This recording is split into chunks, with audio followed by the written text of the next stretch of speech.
TV and the other usual places. Yeah, that's fine. All right, so it's been about a year and a half since we last had our discussion. A lot has happened since then, and I have since watched the video that you sent me, Nick Land and Accelerationism. This time I watched it the entire way through. And All right. And there's other topics that I want to cover, but I think that pretty much everything has to do with the subject matter of that video or related to it, because the stuff that I don't even remember what the name of the guy who made the YouTube video was, but the subjects Hyperontic. Yeah. A lot of those subjects, even though I felt he was a little bit overly verbose and I kind of had to pause at certain points to really like mentally process what he was saying into layman's terms so I could understand it. Yeah. I pretty much agree with most of what he said. I actually had no idea that too many trees could actually put too much oxygen in the air and suffocate life on Earth. But oh yeah. But yeah. So one thing that I wanted to cover was the whole problem with greedflation. And I kind of forgot some of the stuff that he said in the video, but there was like 4 different possibilities, and one has to do with economics, another has to do with race, another has to do with singularity. Yeah. Like techno-capital singularity. That was one of the options, and another one would be kind of like a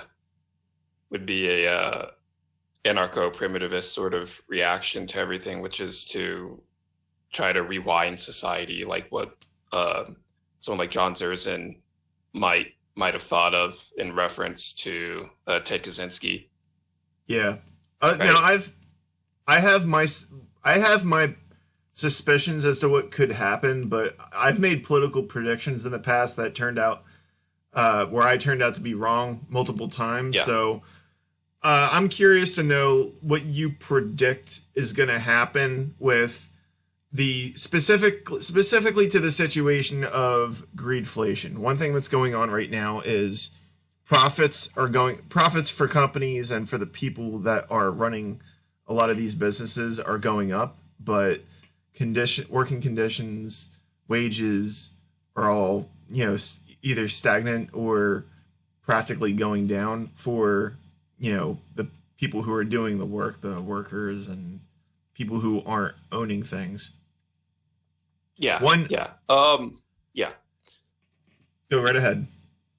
Yeah. So, I think that a lot of people on the dissident right, sort of neo-reaction, sorts of those types of spaces, they already have an idea of what's going to happen and what is happening. I think you're paying attention very well. You're seeing what's going on. It's slow because we're looking at it on a day-by-day basis. And of course, in 10 or 15 years, we're going to look back on it and think, wow, it was kind of fast. But really, in your lived, perceived era of time, what you're witnessing economically is a much slower sort of degradation of the American economy as compared to directly after World War II. That boom or that bust is what kind of just set up the next several decades of politics, economics, and technology. And we're seeing that like people are not able to afford what they used to be able to afford compared to their parents or their grandparents. And people are they're very angry about this.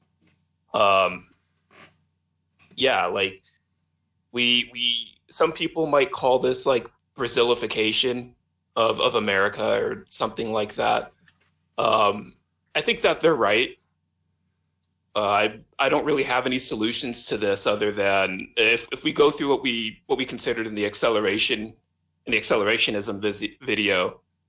I'm more of a right accelerationist, so I think that even though there's going to be all these economic problems, we might end up with something that looks kind of like Cyberpunk 2077, depending I've on how okay. urban you're going to be living in America. I don't know if it's going to go to the point of cities declaring themselves as city states being almost independent from the government. I don't know if that's going to happen, but I could definitely see something like that happening. Um, and that's really a matter of perspective on how dystopian you thought that playing that game was. I viewed it as I viewed it as kind of like Grand Theft Auto, where it was just like a crime game with a lot of technology in it, and you're doing what you need to do to survive, just like lots of people do in any society. So to me, uh, some of the dystopian elements really just came out of people using technology in, let's just say, self-sabotaging ways, which you could run into that now. Okay. Some of the I haven't seen Cyberpunk or read. Is it a book or is it a movie? So it started out as like a tabletop game, kind of like Dungeons and Dragons, Yeah, I'm familiar. and yeah, and then it became a video game a few years ago. Very controversial on release. It's still controversial now to even say like if you liked it or you thought it was a good game. I very much enjoyed it. It's probably one of my favorite games that I played in a very long time.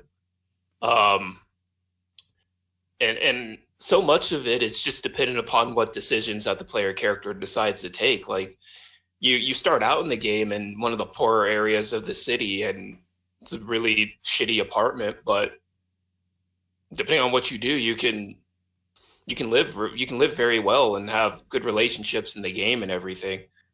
But of course, applying that to every situation in what we could call the real or real life is not going to be possible. Yeah. Okay, I got to look into Cyberpunk then, so that way I'll But yeah, start understanding some of the references people are making. it's pretty much it's a lot of people describe it as like a dystopian futurist game involving technology and economics and politics. And pretty much what happened in the lore of the game was there was a series of wars involving corporations that eventually broke down the central like United States government, and there was also like an economic collapse. And it ended up with a city in California declaring itself as independent from uh, what they call in the game the NUSA, the New United States of America. And one of the big corporations was a military industrial corporation called Arasaka. And they are the biggest military corporation on the planet, I think, at the time, and especially in the city. And one of their rival corporations is called Militech, which is backed by the United States government. So they've been in conflict for decades. And you pretty much play as like a mercenary in the city doing jobs for money. Hmm. Yeah.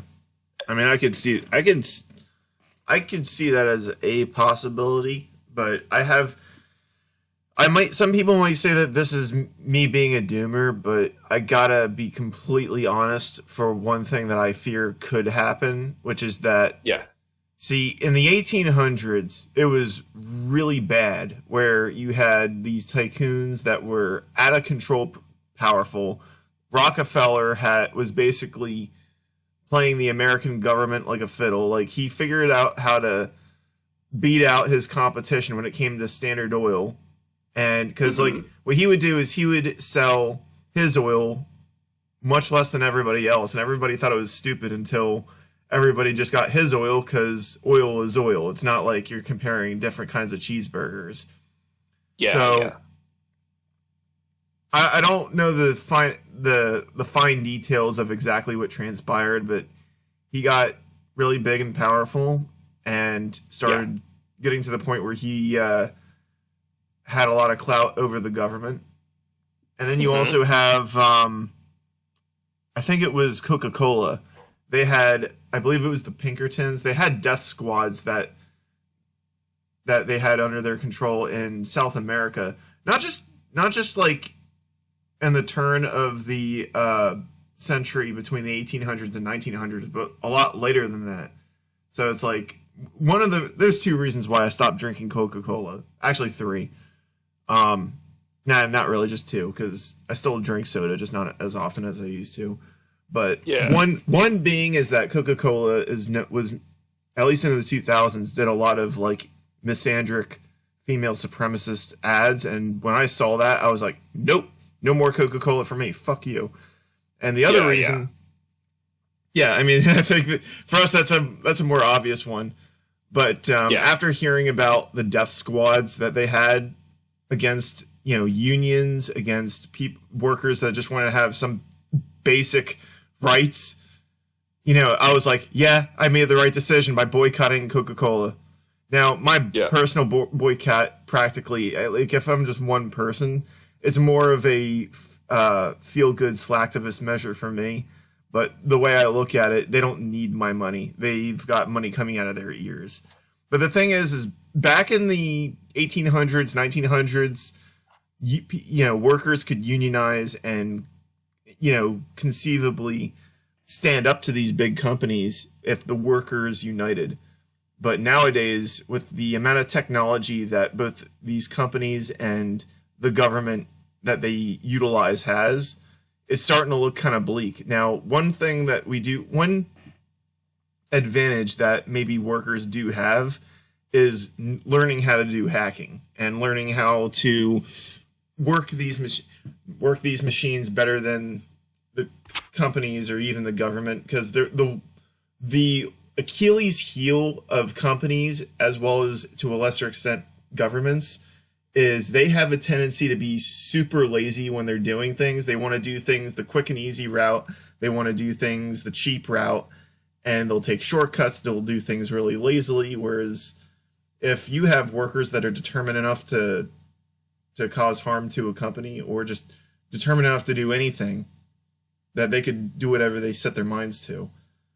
But the thing is like sure, automation is coming, and to an extent, I think that it's kind of, I'm not like, on the one hand, it sucks that people that don't really have a lot of skills or, particularly high IQ are losing some jobs, like being fry cooks or whatever.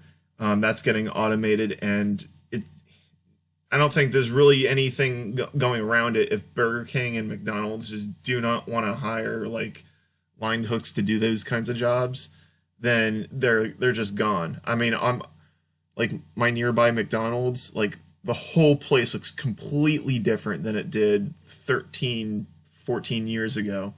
Burger King's, like, they have people that are doing some jobs, but like all of the cashier work, the only thing that they ever get like a human for, like usually the manager, is just to take cash if a person doesn't have a credit card.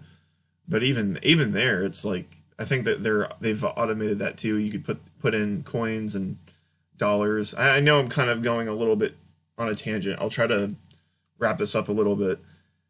The thing is that you get some jobs. Some of those jobs are crappy jobs that are getting automated. But even the ones that aren't, where a lot of workers are being treated like garbage, and the ones that aren't in unions, I mean, it's the ones that aren't in unions, they get taken advantage of by these companies.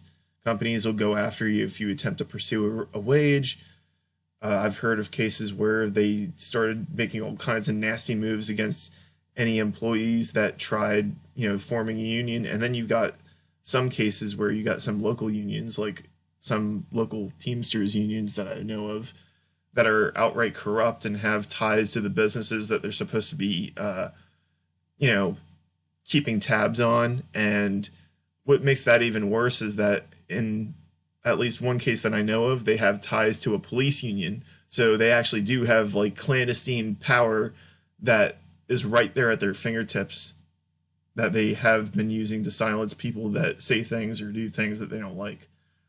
And when I was in some left-wing communities, they say, like, if things get really out of control, then a worker rebellion would put them in their place. But with so many class traders, with so many people puppeteered to fight over, you know, race, sex, or petty things. Some people being so greedy that they will take the side of their puppet masters as opposed to act in their own material interests. It does look pretty bleak. I just don't know. I'd be surprised, pleasantly surprised, if the worst doesn't happen. But we're looking at some pretty steep opposition.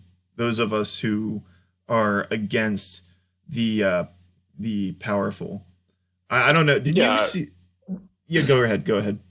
Yeah, I totally understand. I think it's a rather tragic type of state of affairs to be materially born into, needing wages in order to live, essentially. There's a lot of conflict between those that need wages in order to live and those that own the means of production that allow people that go to work for the wages in order to maintain their sustenance and survive. I think that there's a lot of issues and a lot to unpack with what you said, which is good. One of them that you did note was like problems of like sex and gender and race and the whole id pull sort of stuff. Because to me, one of the big contradictions on the left would be what you kind of suggested would be like a Maoist people's war sort of idea against capital for people to revolt against in order to gain control of like the means of production or whatever. I don't see men in America being motivated by that if the women in America have advantages from the state through like divorce and child custody and all this stuff that they just do not have. Like, why would you as a working class man want to pretty much go out and potentially get killed by a paramilitary, potentially of whoever owns capital, especially if it's not looking good for you to even have a family in the country anyway? Like, I mean, yeah. I mean, that's kind of one way to look at it, and especially if you look at it from the id pull way, if workers are going to decide that their issues on ethnicity or race or whatever are more important than a unified sort of collectivity against this type of exploitation, I mean, this works out in woke capital's favor. Because like when you make enemies out of those that are against you, like, you know, divide et impera, it's a old Latin saying, divide and conquer. That's exactly what's going on. Because the thing is like some of these like woke companies, they don't actually care about like, they tend to not actually care that much about the causes that they pretend to push for. And some of them just, they pursue what's profitable. I mean, and did you see that one video? I think there's a video of this British economist who kind of looks like Neil Patrick Harris. His name is Tim Gurney. Actually, no, he's not British. He's Australian. Who was saying like, yeah, after COVID-19, workers get all uppity. Like, I don't remember exactly what he said.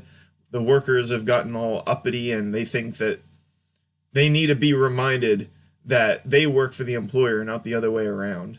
It's like, I remember that. Yeah. And here's the thing. I think it was, Tim Gurney. He's not a self-made man. He inherited his grandfather's real estate business and is basically living off of old money. He's not like somebody who worked hard, pulled himself up by his bootstraps, that kind of deal. So and on top of that, he's dressed in like a stereotypically douchey way. Like, I can't tell you how many people who have his attitude towards proletarian people, who have the Fenrir Greyback facial hair goatee, have their hair like short and slicked up, and wearing a suit jacket, but then a dress shirt that is like buttoned up but doesn't have the tie, and the suit jacket is not like together, and wearing jeans. It's like that's like the new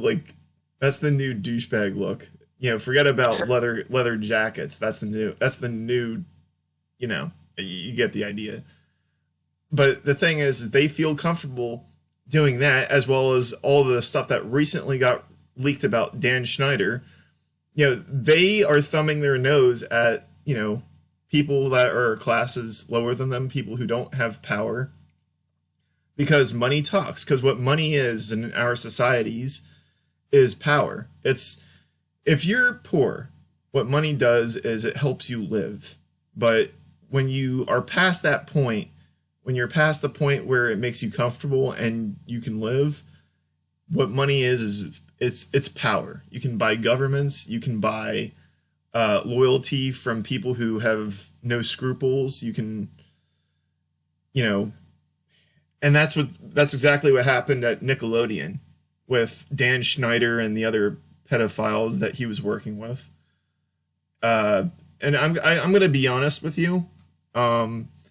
Someone who has certain sexual fetishes, when I saw the kind of smut, because I used to be, I was a kid watching some of these shows. I was watching Nickelodeon for the SpongeBob, but you know, at some point they had iCarly on, and the joke that they had that got me intrigued about the show was the peon Carl sign. Like, the one character had a like, what is it, like not a neon sign, but like one of those like billboard electric signs. It says go online to see iCarly or something, and the one character tried like messing with the controls because it wasn't working right, and so some of the lights shorted out, and then it spelled out peon Carl. But then, like, that was like the one of very few jokes that were actually funny. And then, like, the longer I watch it, not only am I disgusted by a lot of what passed for humor, some of it was just like, I feel like it's an understatement to say that some of their humor was mean or rude or just very in poor taste. But there was like a lot of like sexual fetish stuff where to an ordinary person who doesn't have certain sexual fetishes, you can't like detect it. It'll just come off as weird or really off. But to people who have it, it's like you're in on it. Whereas, and you can like see what the director was doing. You see like what their motivations were. It's kind of like political dog whistles, where, you know, someone said like a politician advocates against forced busing.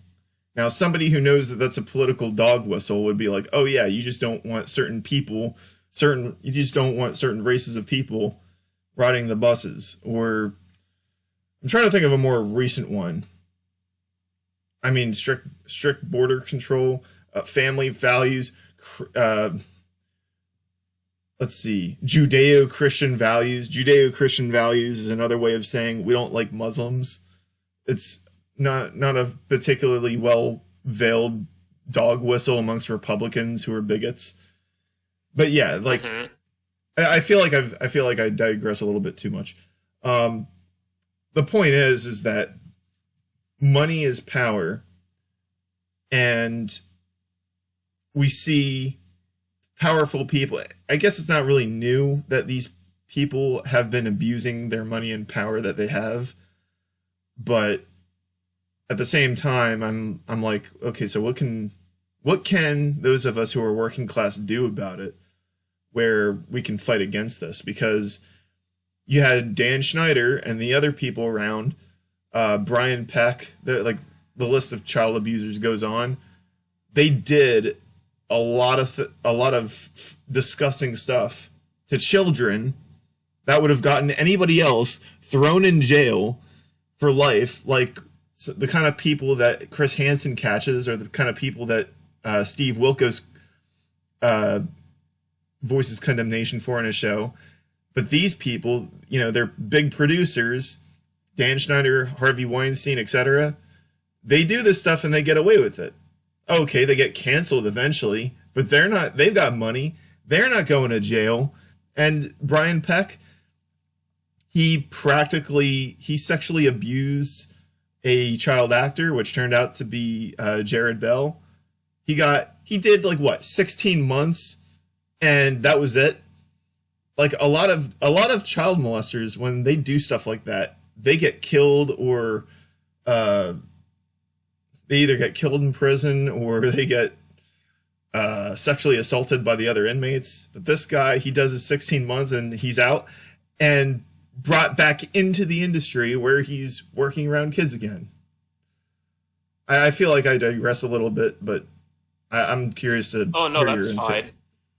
Yeah, that's a lot. I think to me, ever since the whole Jeffrey Epstein thing, there's just been a lot more attention to these types of sex scandals. I'm not really too familiar with the one on Nickelodeon. I know that they did release a documentary that didn't come out too long ago. I think that there's also what's going on with P. Diddy Combs or whatever, and how he like flew out of the country for more or less just the same stuff that you described, and who knows, they're still probably doing an investigation on that, of course, and if all of those accusations and everything are true, it's a pretty horrific type of industry. Then I think that a part of this comes down to there's some sort of there's a play between power and sex and symbolism involved with media. And what you noted about power is something that I've kind of noted about power too, which is power is like not only the ability or the way in which particular actor or actors can enforce life or death on a party. It's also in a way in which they might be able to punish another party without any other party being able to punish them. If you have power and prestige and wealth, then depending on how long you're able to maintain that, others may not want to challenge you to try to punish you or anything for what you may do to them. And this comes out of to me, it's kind of an influence from realpolitik in global politics. Like, I know a lot of people might not like this, but a geopolitical reality is there are larger scale, economically productive countries that have standing armies and advanced militaries, and there are those that do not.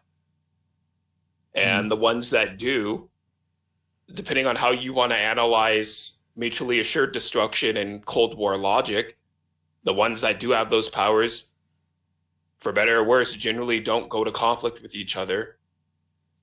But it's the much smaller scale powers that don't have access to those types of weapons that do go to conflict with each other. And that example, my two examples would still be the ongoing war between Russia and Ukraine, and then the more recent one between Israel and Hamas or Palestine.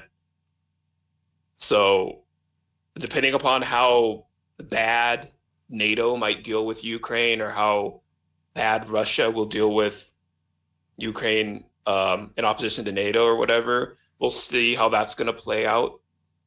But from how I look at it, it's a proxy engagement. It's not a full-fledged engagement involving nuclear arsenals yet, at least. And likewise with Israel and Palestine, that's another type of proxy engagement against more Middle Eastern powers. So that's kind of how I would look at it. And that's from a person that I don't really have like a huge stake in either camp, other than I'd rather not get blown up with nuclear weapons. But people that are pro-Ukraine or people that are pro-Russia, they could have that stake too of not wanting to be blown up by nuclear weapons too. So it really depends on how you're going to look at it. But with how that interplays with sex, there's a I don't view the United States as a sexually functional society. And this is coming from a person that I do like to consume pornography and eroticism and all that stuff. But I view a lot of that as a sort of reaction to what's happening over the course of the last few decades, where sex has become disjointed or displaced from what people have traditionally thought of being sexually productive, with the creation of the family and of children. You get things like birth control, or you can have some people use abortion as birth control. When you introduce those types of technologies or ways of preventing procreation into the sexual marketplace, sex becomes recreational, not a sense of actually producing another living person in society to become productive and to advance a political or familial interest or whatever that might be. And when you have a system like that, it pretty much just ends up in a more zero-sum game theoretical or even prisoner dilemma-like scenario, where you're going to have a Matthew effect of, if you're repeatedly able to have more sexual access, you're going to keep having more sexual access and more sexual success. You probably heard of the idea of like the 80-20 rule with the Pareto distribution of top 20-ish or so percent of men get to have about 80% of the sexual access to the women that they want. Yeah, I've heard of it. I'm not. Yeah. I don't really.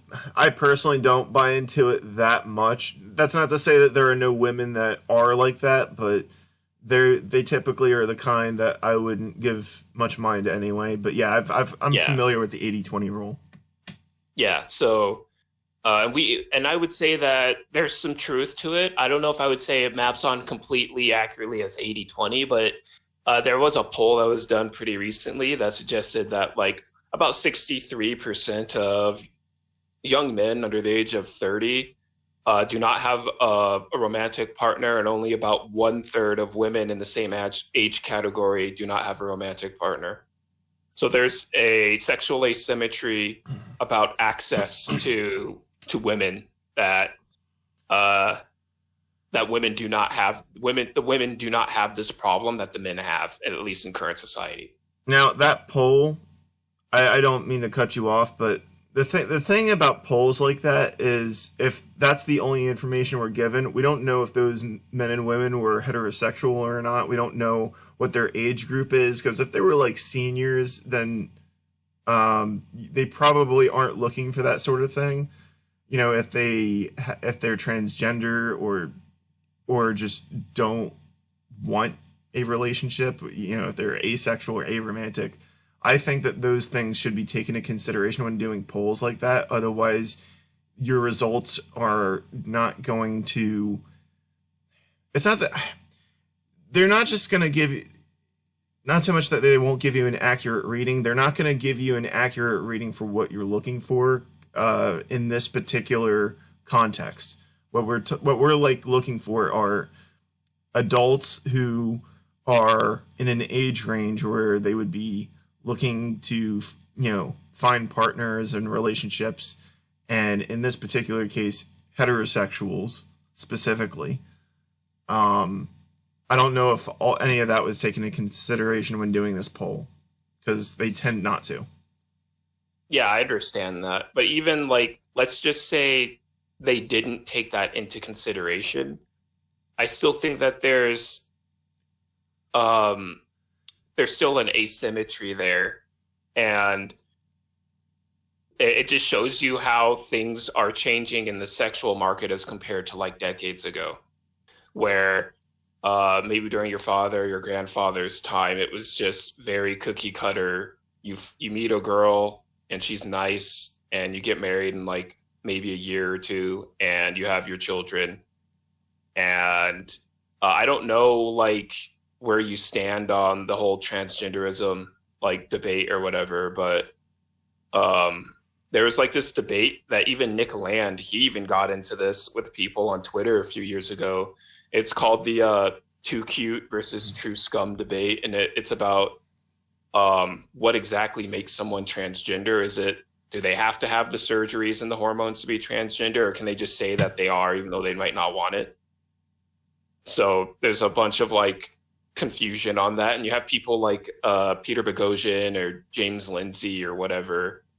They're trying to interrogate gender studies pretty much coming from the university in a bunch of their talks and what they do.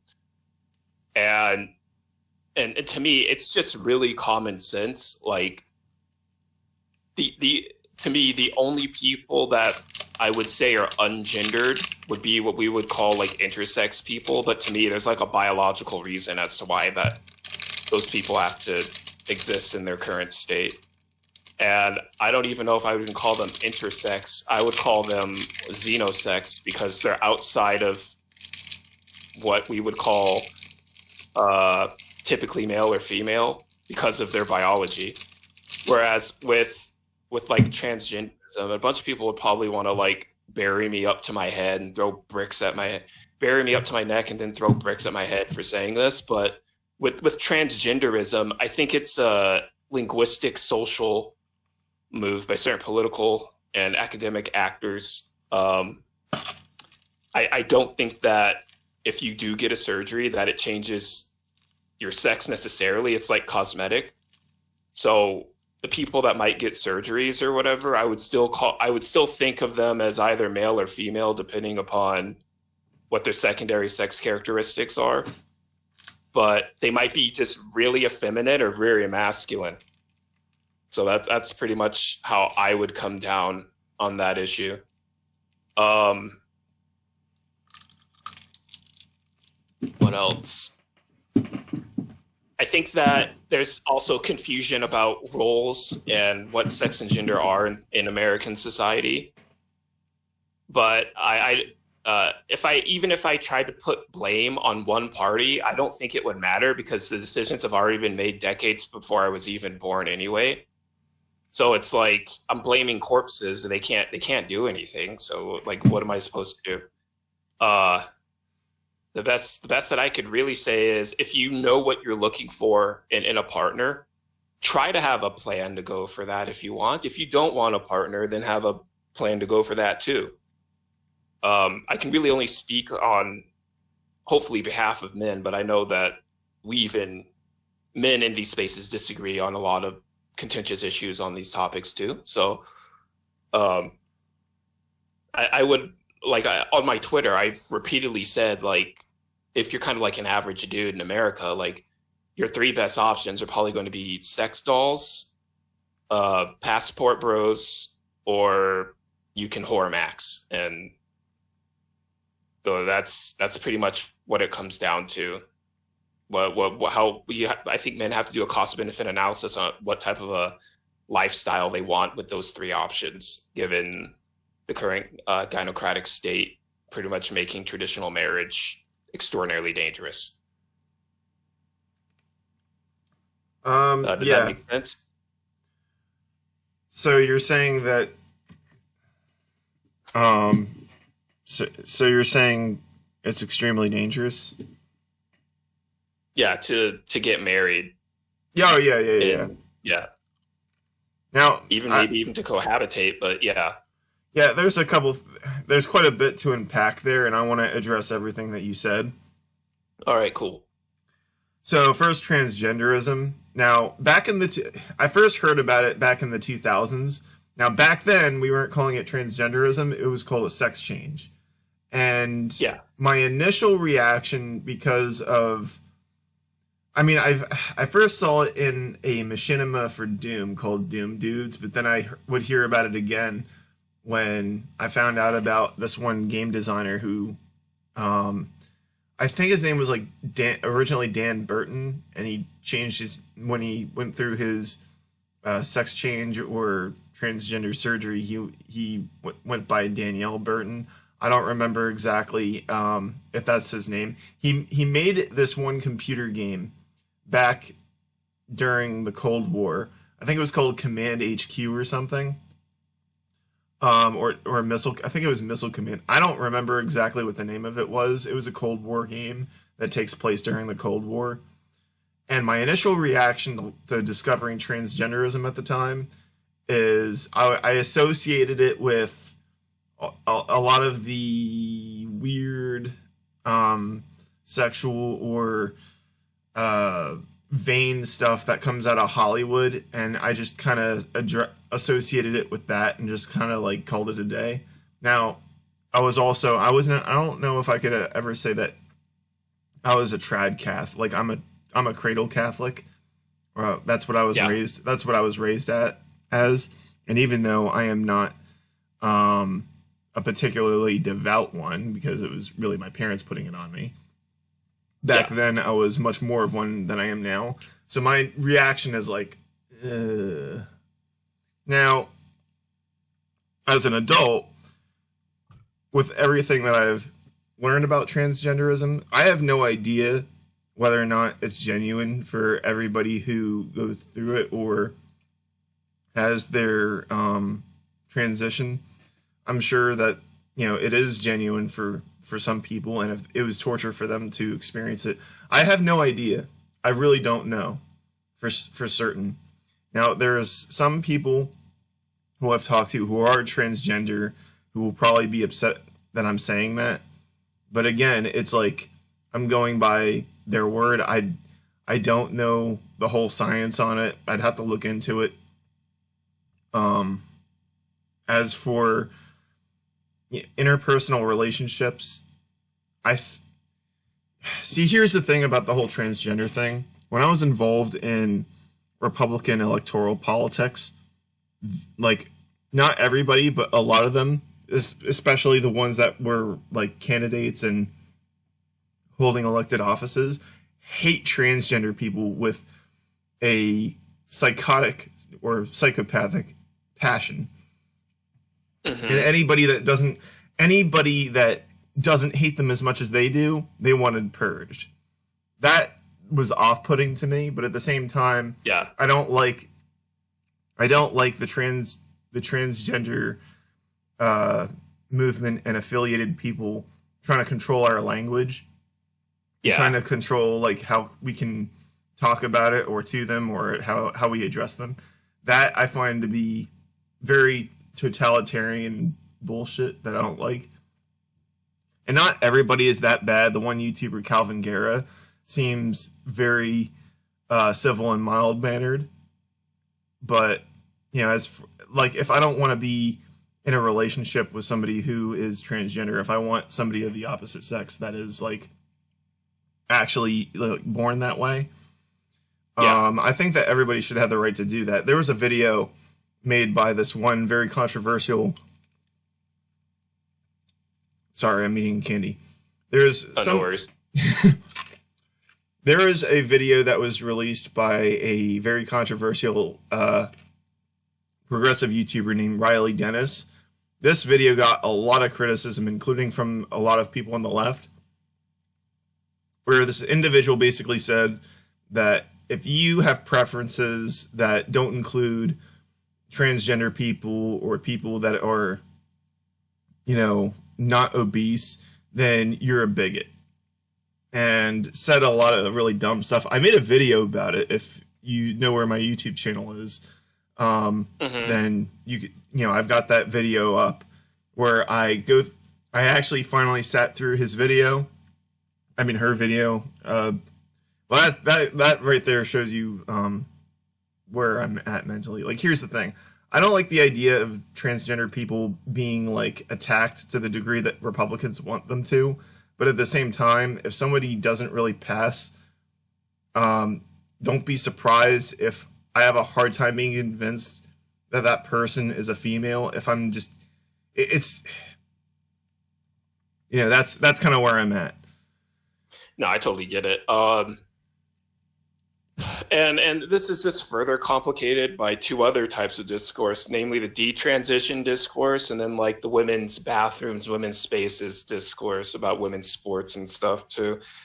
The whole it's so interesting that like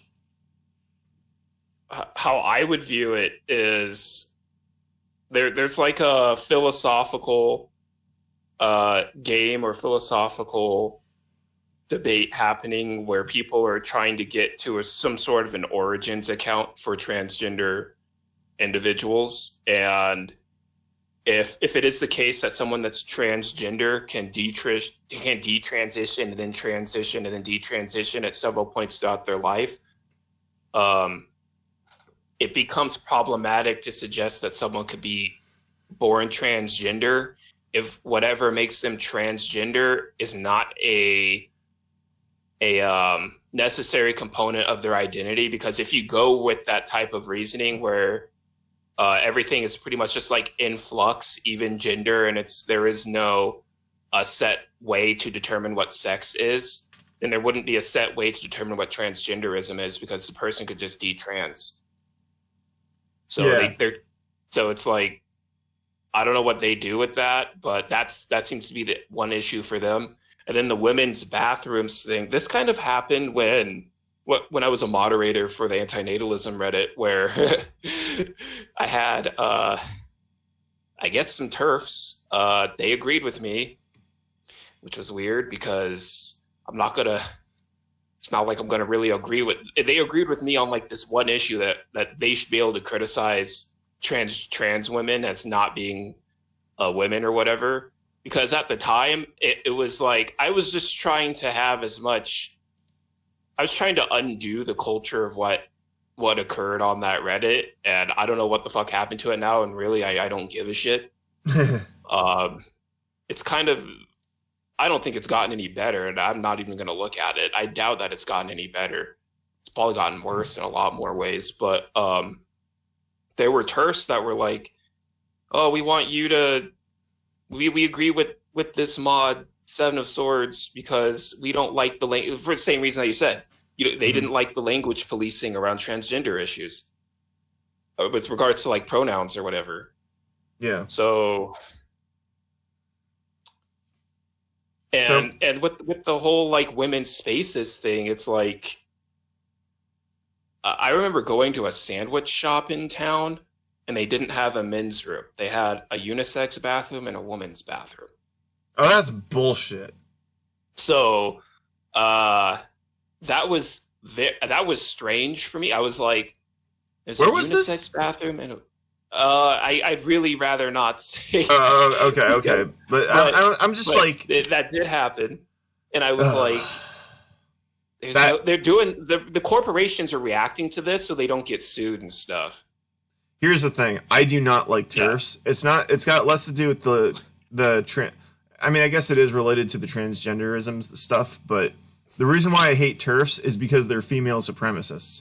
Now, in recent years, they've been mainly focusing on just being anti-trans, which got them inroads with the GOP, which is full of anti-LGBT bigots, but their latest thing is hating trans people to the point where they're frothing at the mouths. And, you know, I'm not in electoral politics anymore, but when I was, oh my God, those people were horrible. But anyway, like the TERFs, basically they are like misandrist feminazis, except they have an extra focus on hating trans people. So here's the thing. They want women's spaces to not have transgender people that they suspect could be infiltrators who want to like creep up on young girls. But if that happens to young boys, they're perfectly okay with it. So they will lobby against transgender people going into women's bathrooms, but they want it to happen to men. It's kind of like how the Boy Scouts of America was forced to integrate girls, but the Girl Scouts is still an all-female organization. Not that I'm advocating for boys to go into it, but it's just that the powers that be, you know, it's like, it's the gynocentric. I'm paraphrasing, what is his name? Carville. It's the gynocentrism, stupid. But it's true. Part of me thinks that there's Russian interference. I know that I know that that sounds like a tired line, but it is true that both back when it was the Soviet Union and now, the Russian government, they were doing all kinds of things to cause all kinds of unrest and havoc within the countries that they were geopolitically against. Supposedly they were about, workers of the world unite, but once it got corrupt, once it got into like the Brezhnev era, there was a report that one of the KGB's sabotage projects was bursting a dam and having it kill, like, just flood and destroy this one city, killing like thousands of people. They didn't care if any of them were sympathetic to their cause. They just wanted to hurt. Their whole thing is just hurt America, hurt America. Who cares about the workers? It's not like, because if you read the book The Russians, the people that were running the Soviet Union gave zero fucks about the working class. Like, they would give them a few concessions to shut them up, but the people that ruled the country, like, hardly anybody, pretty much nobody could afford a car. People struggled to make ends meet. They struggled to have, like, food on their tables. They struggled to have, like, any kind of goods, or let alone luxury goods. Like, anything, living a comfortable life. Hardly anybody could do that. And of course, things like porn were banned. You had no free speech. You weren't allowed to have anything, fun or interesting. You were forced to live a Spartan lifestyle. Whereas the people that ruled the country, they had it all. They could break whatever the law they wanted. They could not only drive cars, but Brezhnev. I talked with somebody who was actually from the Soviet Union. She told me not only did Brezhnev splash water on people, but he would even run people over like it's Carmageddon. Oh my God. Yeah. And he could get away with it he was able to get away with it because he was the general secretary of the Communist Party. He could literally do whatever he wanted to whoever he wanted. It's like what you described with Nickelodeon or these other like sorts of scandals. Yeah, exactly. Because here's the thing: people blame the capitalism, but what capitalism is, the definition of capitalism, is the means of production is owned by private hands. There are some people that unironically think that it's okay as long as, like, the general, like, this is more of a tanky thing. If the people doing it are running the government, that makes it okay. I would say it's bad no matter who does it. And I'm pretty sure Karl Marx would say the same thing. Like socialism is not. Socialism is when the government does stuff, like what Richard Wolff said. But back to what we were talking about, TERFs. I think you pretty much have a good idea as to how I think of them. I don't have a very high opinion of them.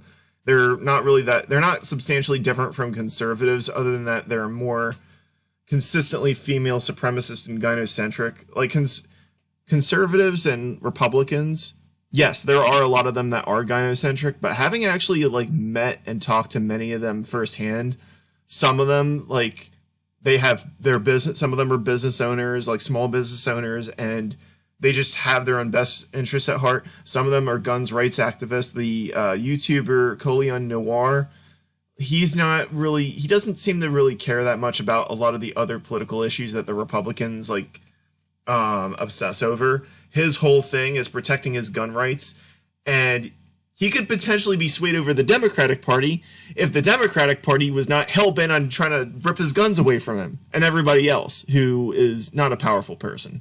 Because the thing is that these Democrat politicians, they live very safe in their gated communities where there's no risk of like any muggings, no criminals. They've got security cameras and everything. They've got bodyguards.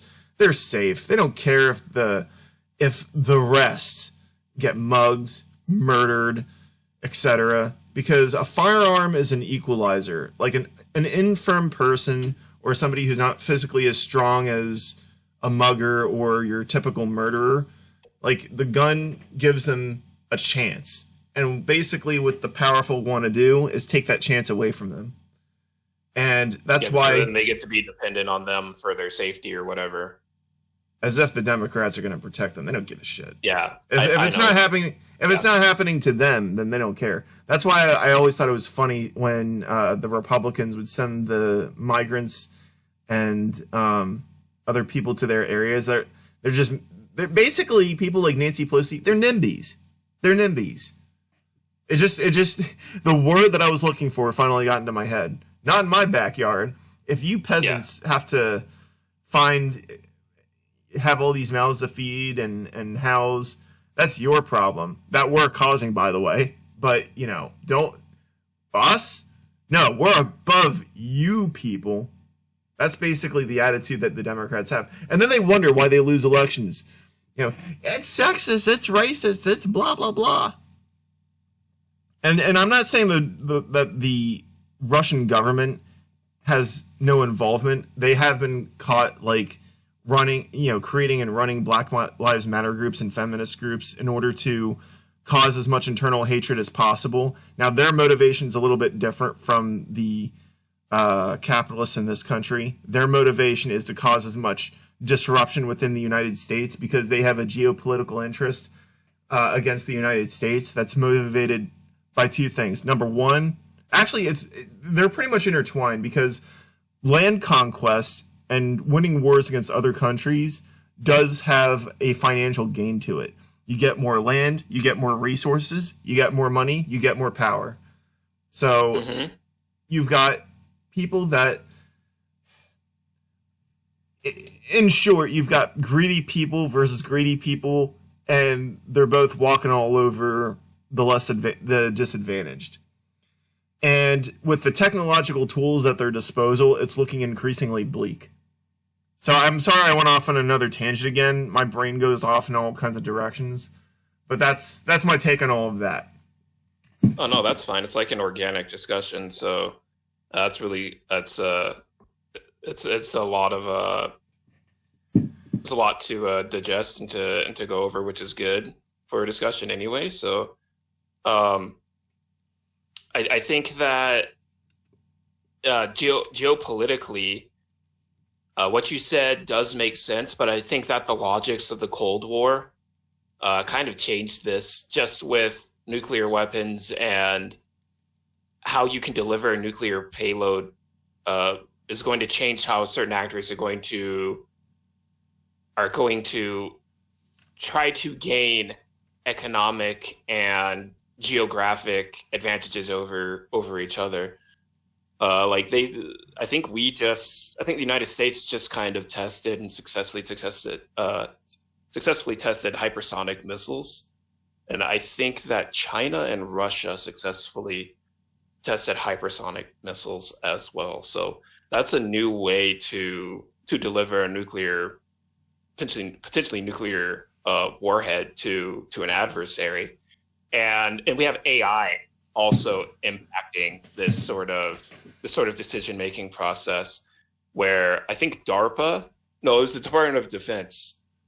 Yeah, I think it was the Department of Defense just ran war game simulations involving AI like ChatGPT and a whole series of different types of LLMs. And what they noted was that one of the LLMs pretty much rationally decided that it would be within its interest, at least in some way, to potentially kill itself in a nuclear exchange. Even though it was full well that if it exchanged nuclear weapons, or if it had a nuclear exchange with another country, if it went down the particular path that it did, that it would knock out its own power source, but it didn't care and was like, that's just too bad. That's the optimal outcome. Well, you know what that reminds me of? This is well, it's not right out of this movie, but there was a movie that came out during when the Cold War was happening. I think it was called War Games. And this is a very, well-known, famous scene, but it's so good because it's so relevant. The computer, I think it was in the United States. It's they had this supercomputer that was very intelligent, basically like AI. Or virtual intelligence, like what we have right now. Yeah. And it did the exact same thing. It's okay, here is the world map. Here is the United States and the NATO countries. And here's the Soviet Union and the Warsaw Pact. And here's all the nuclear missiles that each side has. run every simulation you possibly can where we win. And so it runs through, it shows on screen, it's running through all these possible simulations of mutually assured destruction. And after it exhausted every single variation, it said, this is a very odd game. It seems that I'm paraphrasing because I don't remember exactly what it said. It appears that the only winning move is to not play. Yeah. And that, I don't know if you've seen Oppenheimer, but I haven't watched it yet. I know it's such a great film. So toward the end of the movie, he hints toward that sort of irony where we made these weapons that could potentially kill everyone on the planet, but because we made them in a weird way, we've actually made the world safer. Because now those great powers they're not, for lack of a better term, they're not batshit crazy enough to actually use their nuclear payloads on each other, at least not yet. We'll see. Yeah.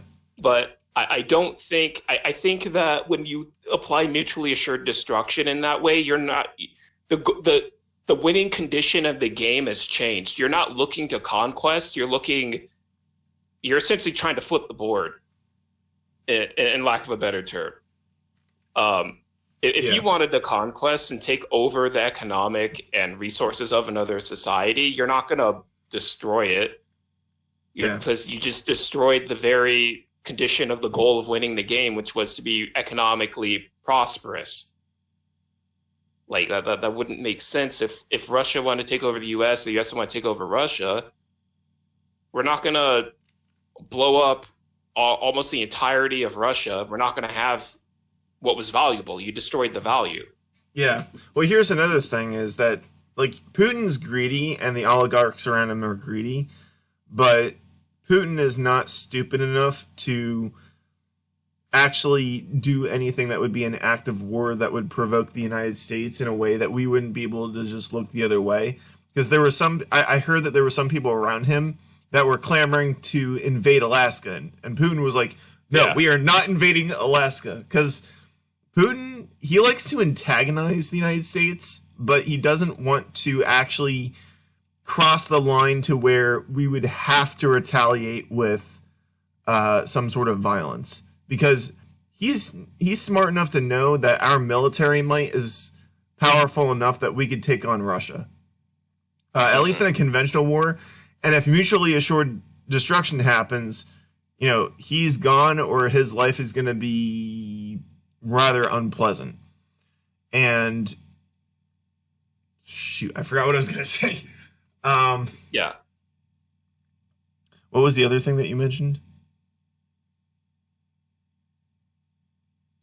Was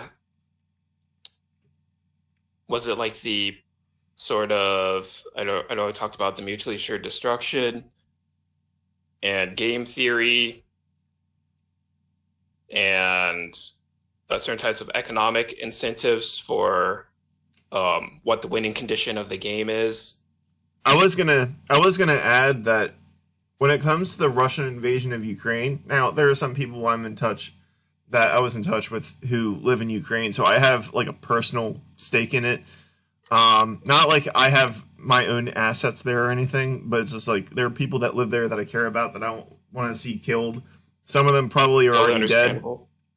So that's my reason. That's my personal reason for it. Now, Russia, like, on the surface, and this is probably true, is Putin has, his own interest for taking over Ukraine. He wants to bring back the Soviet Union, and he's going to do it one country at a time, one plot of land at a time.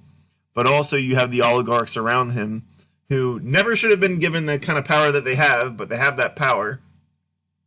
There are resources, and I think oil, that they're trying to get to, and they want that.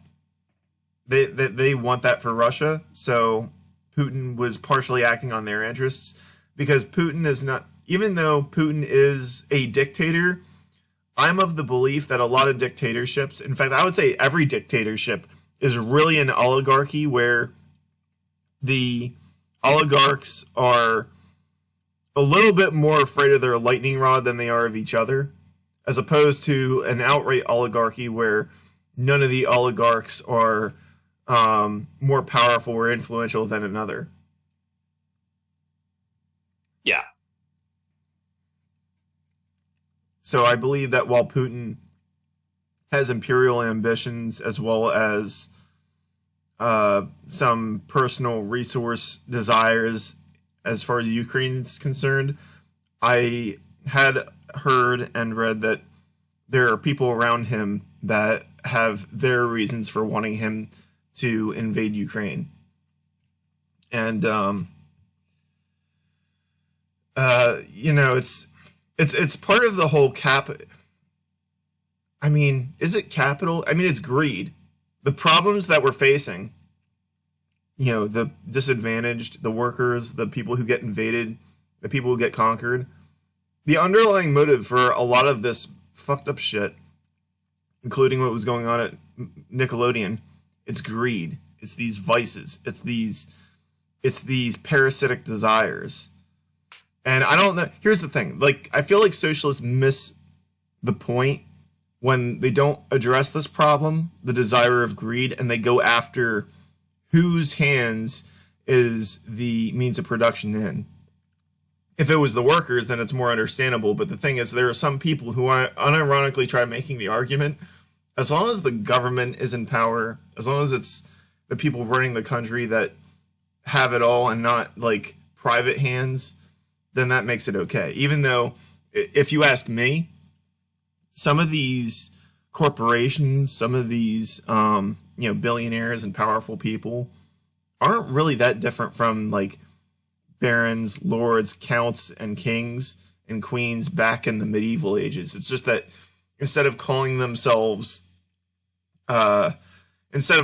fiefs or kingdoms, they're corporations, they're LLCs, etc.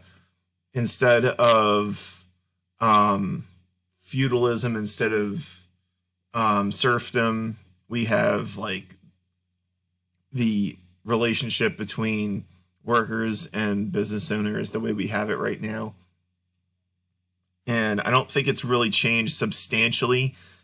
We've changed the trappings, we changed the names, we changed the words that we're using, but I feel that the unequal relationships between the powerful and the workers really haven't changed in a way that would give some sort of balance of power.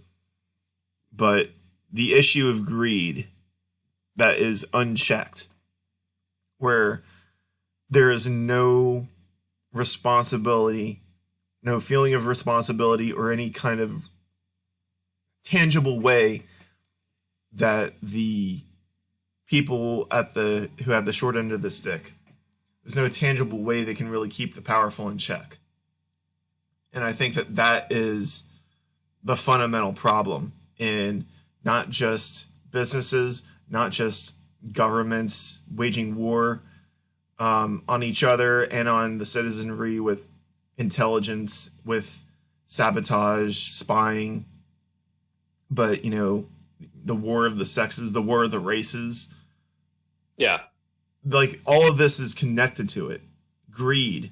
Because here's an example. A company I used to work at, there is this guy who, he had a bachelor's degree in political science. You know, black guy. He was he was like a mini Louis Farrakhan. He had horrible politics. His whole thing is that he hated white people and blamed them for everything wrong in the world. Black people built the whole world. He was basically a black supremacist because he had a low opinion of every other race, not just white people. He's very anti-LGBT. Let's see.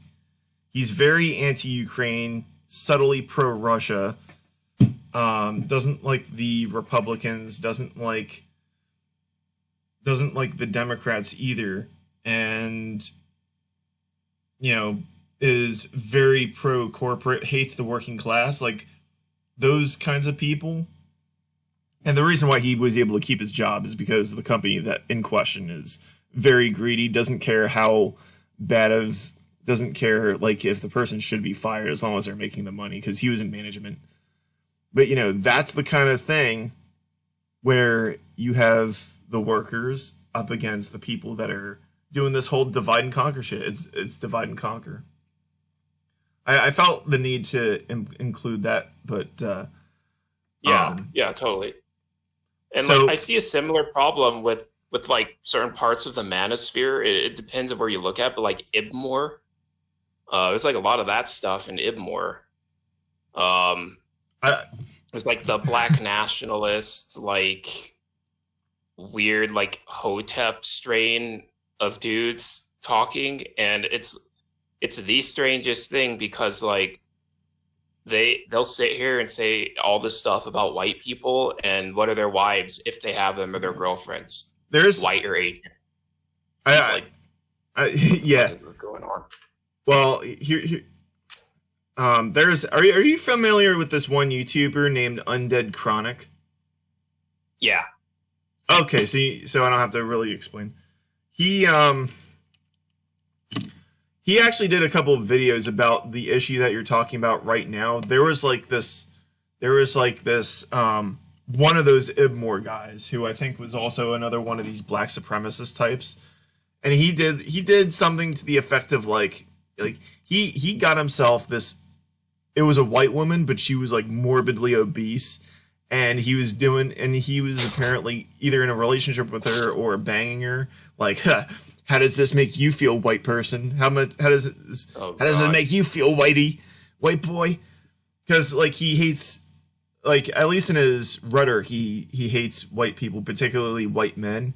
And Undead Chronic says, if you ever encounter a black dude who does that, ask him what his relationship with his father was like. And that his because here's the thing, he hates white people, or at least white men, but he's fucking, or supposedly fucking, white women, particularly the ones that us white men don't want, like the ones who are morbidly obese, or whatever, or just ugly or whatever. But, you know, they're taking the leftovers. Yeah. And it's not that they love, and they're not doing it because they love white women. They're doing it because they at least verbally hate white men. Do you think that they really love their own race if they were to have kids with them? Because the thing is that if they were really obsessed with, you know, preserving the black race, they would be fucking black women, so that way they could continue the bloodline and not engaging in miscegenation. And I'm not against race mixing or anything like that, but these people are obsessed with race. They and it's Undead Pole stuff. This stuff again. And Undead Chronic's theory, or at least what he said, my connection is crapping out on me a little bit. What Undead Chronic had said is that the reason why they're doing this, at least the IBMOR black men, they hate their fathers, and that this is an indirect way for them to stick it to their black fathers that they didn't like. And to me, it's just so weird. It's like, and you know, I'm a white guy, but I'm like, I got better things to worry about than what kind of unresolved mental problems some of these black dudes have. Now, here's the thing. Yeah. When they directly interfere with my life, like, you know, try to take me on in real life, try to fight me in real life, that's obviously a direct problem that I can't ignore. But like them hating like white people, generally speaking, it's not like it doesn't piss me off, but it's just like, you know, the whole thing with female supremacist gynocentrism running governments in the ground, like France in particular, or, you know, if it interferes with your employment, or like all the stuff that we talked about earlier. To me, that stuff matters a lot more because it actually has an impact on my life. And it's like, look, if they're experiencing, like, anyone who's experiencing like racism, regardless of what race they are, it's like, if they're actually experiencing it for real, and I've talked to people who have, that's understandable for them to be pissed off about, and anybody doing it to them deserves, you know, whatever kind of negative thing comes their way. But these IBMOR people who seem to live a very sheltered lifestyle, who hate white people for no reason, or every other race, and in the case of black supremacists, it's like, get a fucking life. Yeah. Yeah, I think that I think a part of this also has to deal with resentment and how resentment becomes a political force for people to congregate around and make a politics on. And it's not just in like identity politics with race. You also see this with sex and gender as well, where I don't know if you've heard of this term, but in how I think about it in kind of like a Freudian sense with the sex and gender sort of way would be it would be like how you see all these articles about how men have something that women don't have, therefore it's sexist or misogyny, and therefore there needs to be a change for it. I view that as a form of like penis envy, where I think a lot of women are simply just, they're totally out of it and misled about what it's like to be a man. So they think that we just have these types of privileges with earning more because of a wage gap or whatever. And in Freudian sense, this I consider it like penis envy, where this comes from like sort of like a developmental standpoint of psychology, where how Freud thought about it. I think it was something like when girls discover that like boys and girls are different, and how she would relate to herself. She realizes she does not have genitals that can penetrate a man, a man or a woman. She has genitals that end up being penetrated, and not being able to penetrate makes her kind of jealous toward men, because we can do something. And this is how I think of it. A bunch of feminist theory is pretty much just situated on we can penetrate, like men can penetrate, women cannot, and that's some sort of an unearned advantage. So everything that men do needs to change to benefit women, because women are just left out of being able to penetrate. Like even if women wear strap-ons or whatever, they still can't fucking. It's still not the same. It's not like it's part of their body. It's just not the same. Well, exactly, right? So it creates like a resentment, and it becomes political, because it's like, we have to guilt trip men and all these people into this shit because we don't really have any other good reason for it. So like, as soon as you see through it that way, it's like it's like very childish, in my opinion. I think we kind of talked about this like I'm sorry to interrupt. I think when we had this discussion, or we touched up on this the last time we had this discussion, and I'll kind of repeat what I said before, which is what I think is what's going on. And this might make me sound kind of like a conspiracy theorist, but I'm just going to say it anyway because I'm convinced that this is the case. There's two things going on here. Yeah. One is what I've said over and over again throughout this discussion, that it's ultimately motivated by greed. Well, it's also motivated by sadism. Yeah. Sadism and greed is one aspect of it, and the other is the logical... Sadism aspect is interesting. We'll return to that, though. We'll return to that when you finish your thought, though. Yeah. Well, I might end up touching up on it in the info dump I'm about to give. The other aspect is just the logical conclusion to progressivism never ending, and the virtue signaling aspect of it. So the thing is that these feminazi types, it's kind of like defensive eating not because you're hungry, but in order to prevent other people from having it. All about, gimme. I want what you have because I don't want you to have it. So it's a combination of greed and envy. Envy in the worst way, where it's about not just wanting what the other person has, but wanting the other person not to have it, so that way they can satisfy their hubris. So we're going through every one of the 7 deadly sins. So if God's real, then at least I'll die happy knowing that they're going to be burning in hell. I might go to hell if I might go to hell because some of the things that are mortal sins I'm probably guilty of, but hey, at least I'll just look over and I'll see they'll be burning with me. But you know, so with these feminazi types, so the one example that I can think of that I've heard about is in France. They're trying to do like their diversity quotas by having an equal number of men and women, and that when they noticed that there was like way more women than there were men, they tried getting more men in the government, and then the feminazis, they made their threats like the way Lucius Malfoy would to the Ministry of Magic in Harry Potter, and the government caved into their demands to keep the female supremacists satisfied and keep the matriarchy intact. And I don't think it's out of envy as much as it is out of a sadistic desire to enslave people, particularly men. They're misandric because they don't have a strong moral background that would give them good character. They're evil. They're like Luciferans. They're kind of like Dan Schneider. Like Dan Schneider felt no remorse when he sexually abused the kids under his care. Like some of those children were impressionable people, and he had his way with them. He and his goons, because he can do it, and who's going to stop him? He's got the money and the power. And I look at these feminazis, these misandric female supremacists, in the exact same light as I look at the pedophiles in Nickelodeon and not just Nickelodeon, it was also Hollywood. The thing is Nickelodeon I thought was pretty decent when it was like Hey Arnold and SpongeBob, and it was, decent humor. Though I will admit, SpongeBob started going down the shitter as the seasons went on.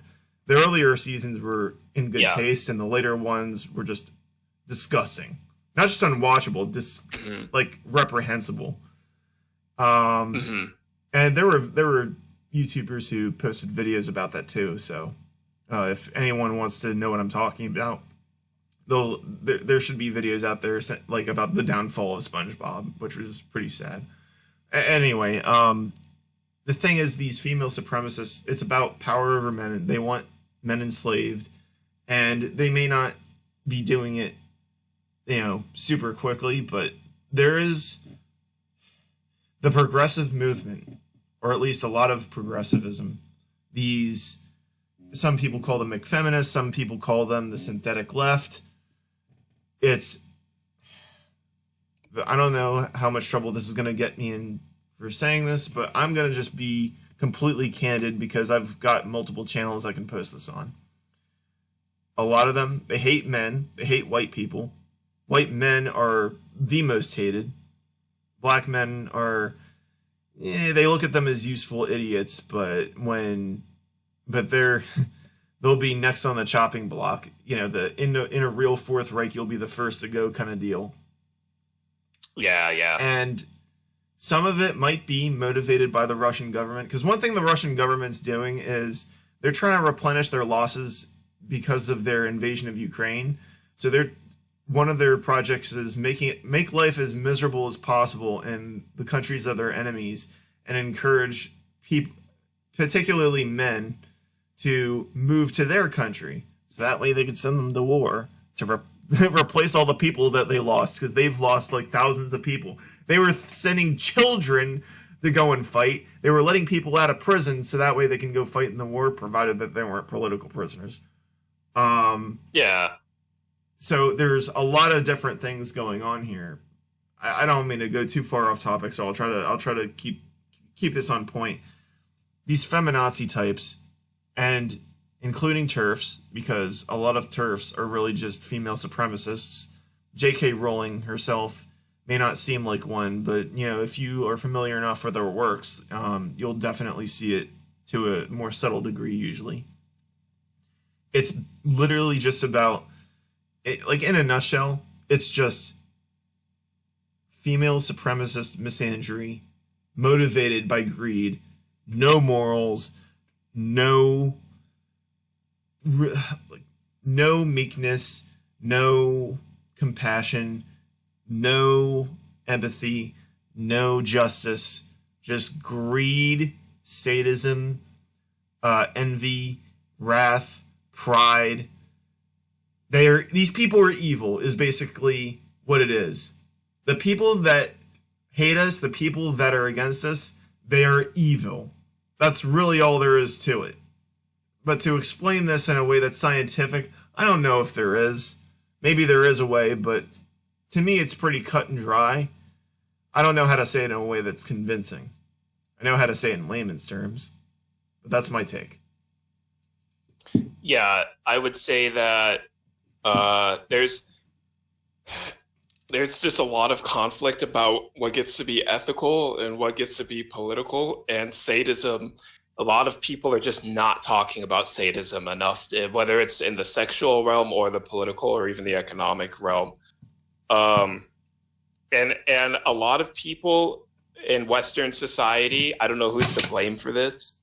Maybe it's the philosophers, maybe it's theologians or whatever, but people usually like to conflate sadism with hedonism, and they also like to conflate individualism or egoism or with those types of terms as well, which is not always the case. Like for me, right? Like I said, I'm right accelerationist, but I'm also an egoist. I view whatever is ethical or moral as whatever helps me achieve my goal or my winning condition for whatever context I'm in. But people would conflate that with thinking that I'm a hedonist, meaning I would value pleasure as the most highest good, which is not always the case in a matter of context that I've been in. And they might also say that I'm a sadist, which is not correct, at least not in all cases either. I think that people kind of like more on the religious right, they like this sort of they like this flimsiness with the language because they want to try to pin all the leftists as being hedonistic statists, which is not correct, because you'll have people like that on the right too, except people on the right, on the religious right, they want to give them an out through some religious means, usually like being a born again Christian, or you get to go to confession or whatever. Whereas on the left, they make it into an identity, and they're like, oh, you have to accept the people that are like this. So it's like two different ways of trying to deal with the interplay of hedonism and sadism that people enjoy. So like for me, an egoist would be someone, to me, an egoist is rational. So depending upon whatever my winning condition is for a particular context, I'm going to think of a plan or a series of steps that will hopefully get me to that goal in the least amount of work or the most efficient way possible. If you're a hedonist, all that means really is that you value pleasure as the most ethical or good outcome for a given context or scenario. And then if you're a sadist, to me, that means that you derive pleasure or some sort of a sexual satisfaction from the misery of others. So you could be an egoist and not be a hedonist, because you might have to efficiently allocate some type of resources for achieving a goal that might not be pleasurable, but it would be rational. But people don't think about it this way, so they just lump them all together. And to me, like there are orthodox or normative views of ethics, and then there are like unorthodox or heterodox views of ethics. So like what you would consider to be good or evil, I'm not exactly sure how into your religion you might be, whether that's mandated by God, or perhaps you might think that theologians and philosophers have to discover it from what God might have said, depending upon if it's dispensationalism or covenant theology or whatever. But I think that your way of thinking about it is just very, very normative ethics, whereas I'm thinking of it in terms of a very heterodox view of ethics, where I have to incorporate certain types of facts and geopolitical and governmental occurrences that happen in society that has to impact how I would achieve a goal. So I'm thinking of it a lot more like a hyper-modern type of person than would a person that might subscribe to like deontology, utilitarianism, or virtue ethics. Like, depending on what you would consider to be good and evil, you might be involved with virtue ethics, or you might be involved with a type of divine command theory. I'm not sure.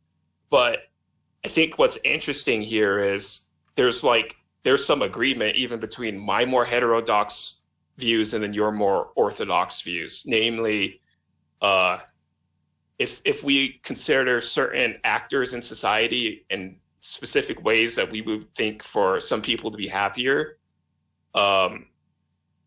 this sort of stuff leads to societies having self-sabotaging outcomes, which means there becomes a lot more losers and a lot less winners.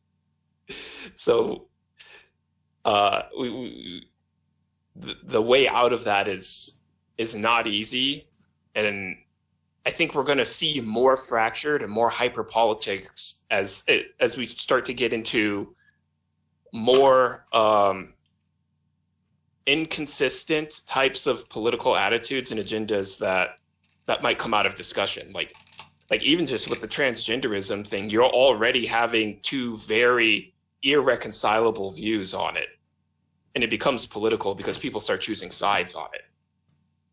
So that's, yeah, like I hope that helped or helped make sense of the discussion a little bit more.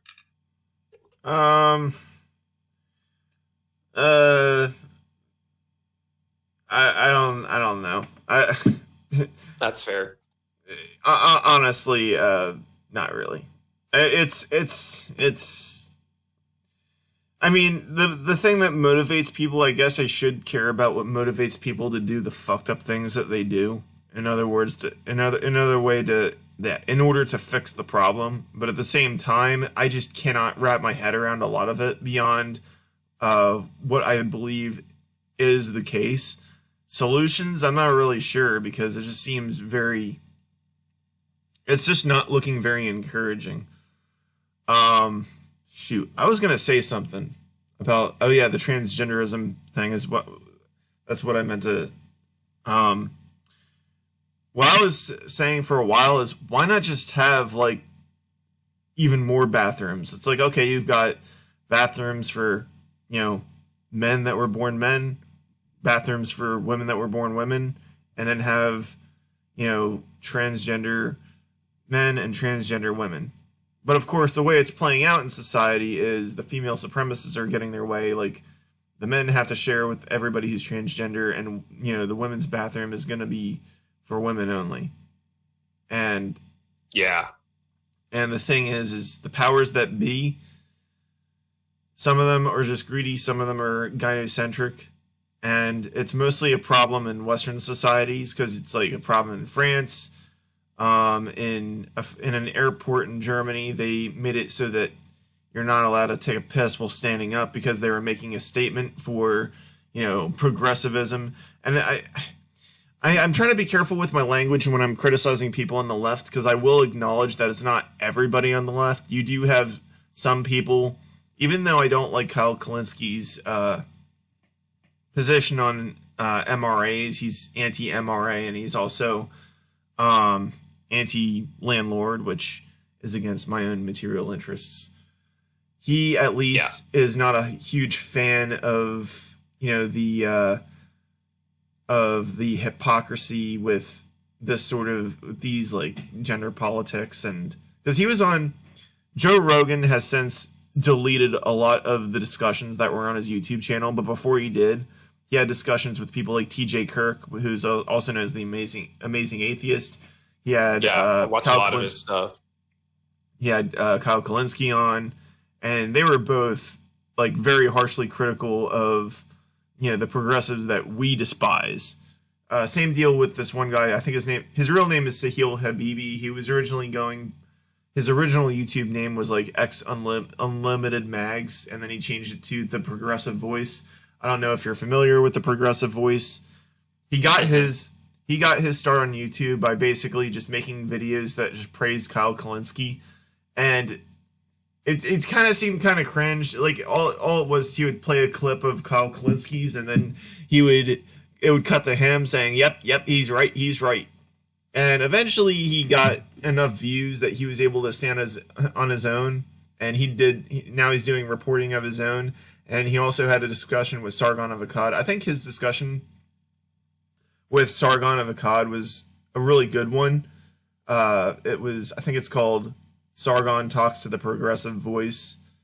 You can find it on YouTube, and you can see Sargon of Akkad, who was like one of those like skeptic types back in the 2010s. He was talking mostly about he got his start during Gamergate, and he was sort of like one of those. I don't know if I would say he was a neoliberal. He was like a libertarian type. And he had a few discussions with Kyle Kalinske, and then one with the Progressive Voice. And it seems like he was more sympathetic to people like Kyle Kalinske and the Progressive Voice on economic issues, but on the social issues, he started out being more libertarian, and then he shifted towards conservatism.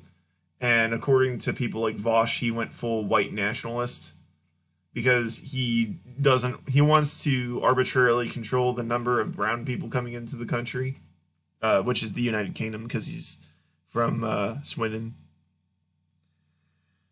England. He was called Carl of Swindon, a mockery of Sargon of Akkad.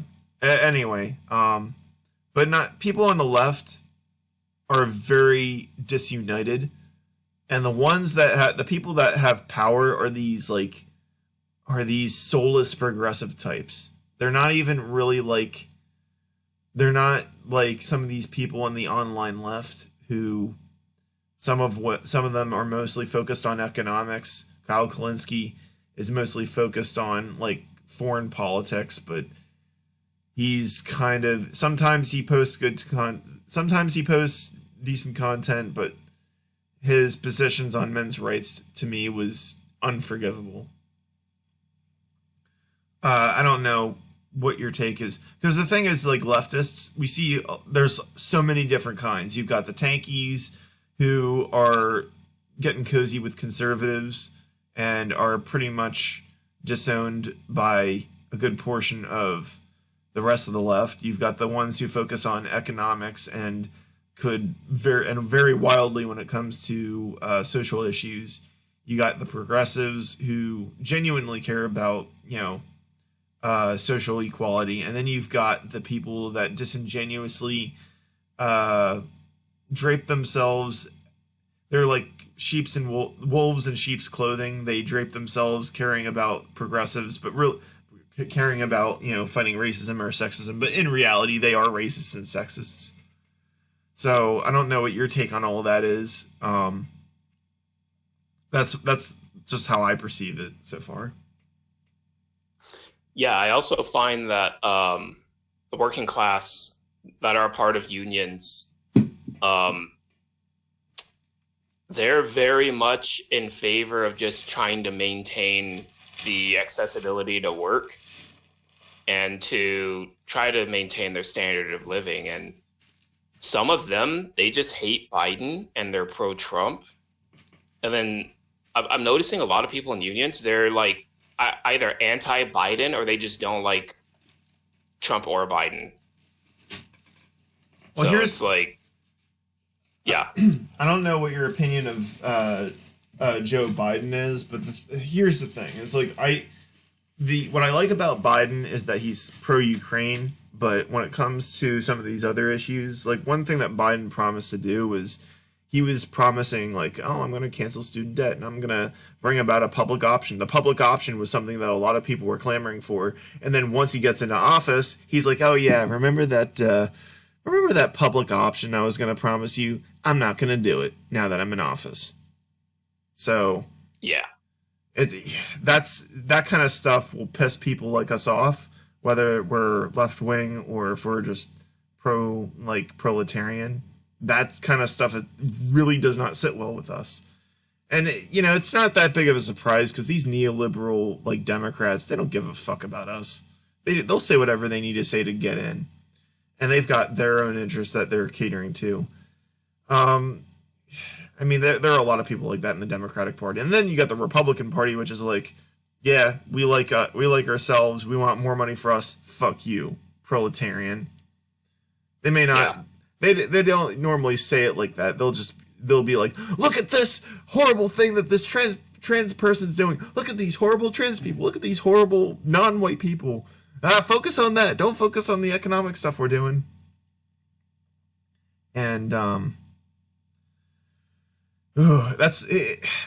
And that coupled with my personal experience in politics, just it's just looking very bleak. The thing is, it's like some people like Roosh V or Coach Red Pill, their answer is just to flee to another country, but that at the same time is kind of playing into the hands of people like Putin, because it's like this infuriates me, but there is just an inequality that we're looking at. The fact that we're basically playthings for these world leaders. Like, one of the reasons that people like Putin would want to make living conditions worse in a country like the United States is to get people to move out of the country to weaken the United States. And it works. And because part of it is just like the people that live here in the United States or in Canada or France or whatever country in the West is getting screwed over. They're not in a position of power to like resist in any way. Like, let's say you're just trying to find a job or you're just trying to work. Like, you got two things working against you. You got companies that say, like, yeah, you don't have enough experience. Yeah, you got, like, a couple months or a couple years of experience. Well, we actually wanted 5 years, so we're not going to let you in. And every company does that. Yeah. And then you got, like, people like Bill Maher. I don't know if you saw that clip by Bill Maher. He basically told people to just shut up about complaining about the economy. It's like, you know what that reminded me of? Mary Antoinette saying, "Let them eat cake." Except with Bill Maher, it's more direct. It's like, you proles need to shut up. The economy's doing great for me. Screw you, proles. We're having record profits. Who cares if the workers are getting screwed over? And it just ties into what we were talking about earlier. And I think some of this stuff Nick Land was covering in that video, going way back to what we were talking about like 2 hours ago. Nick Land was addressing the different possible outcomes. Like, one, he was... hyperontic, yeah. One, he was... I don't know if it was him who said it or somebody else was talking about a universal basic income. Here's the thing is... Oh, yeah. That would be nice, but you know what I think is going to happen? The powerful businesses, the powerful business owners, they're going to be... who have money, who are endlessly greedy, who can never have enough private yachts or mansions that they don't use or live in. They're going to hear about the proposal of a universal basic income. They'll threaten their local politicians, and it'll never be allowed to happen. And everything will be done to make sure no third parties are allowed to crop up. Whether it's obvious goons or spies of theirs, whether it's, what do they call them? Whatever their false flag actors are, whatever their agents are to prevent anything grassroots from coming up genuinely. Kind of like how the Tea Party movement got sabotaged by Glenn Beck and Sarah Palin.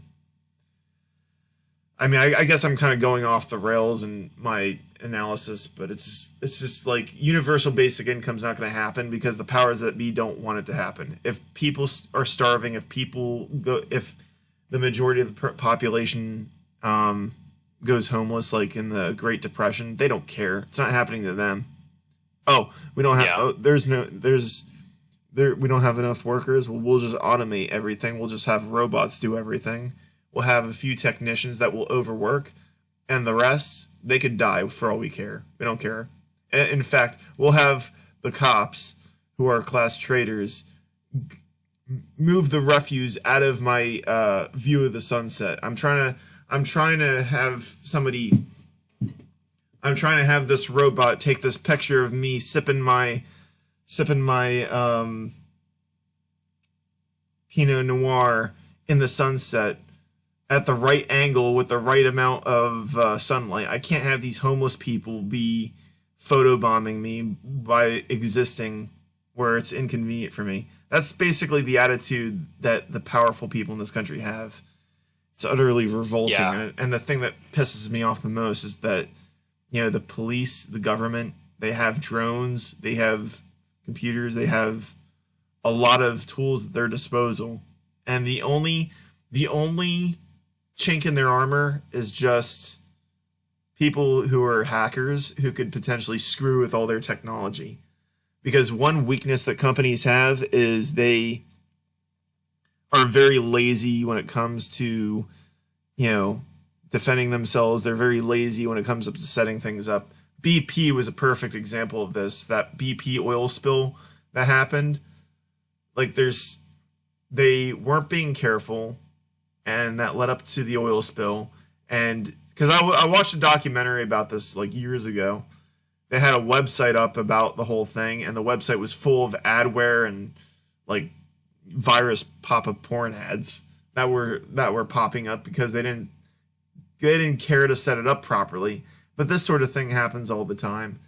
I don't know what I'm saying, but And I was actually, in fact, in a couple of days, I was gonna do a video on April 1st of me just openly advocating for monarchy, but one thing, it's kind of like a joke, but at the same time, it's if there was a religion that was actually convincing, that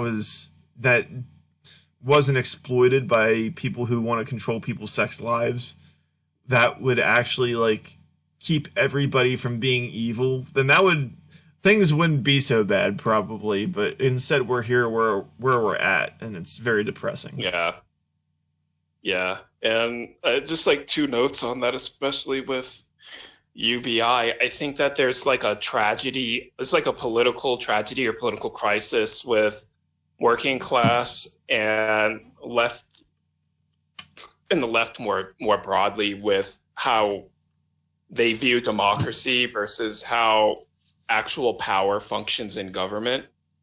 They're at two totally different ends of of how governance actually functions, where one side is pretty much thinking that we need ballots, we need to make decisions, group-based decisions on ballots, and however you count the ballots should be the way that the majority or the group gets to achieve a certain goal or whatever, versus corporate, managerial, and economic interests overriding the democratic interests of whatever the majority supposedly wants.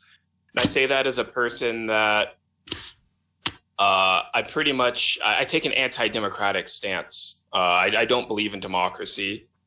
I believe more in competent rulership or necessary type of rulership, where the depending upon what's going on, the wills of the majority in those cases should just be overruled by somebody that's simply more competent or would have a better idea of how to handle a particular issue.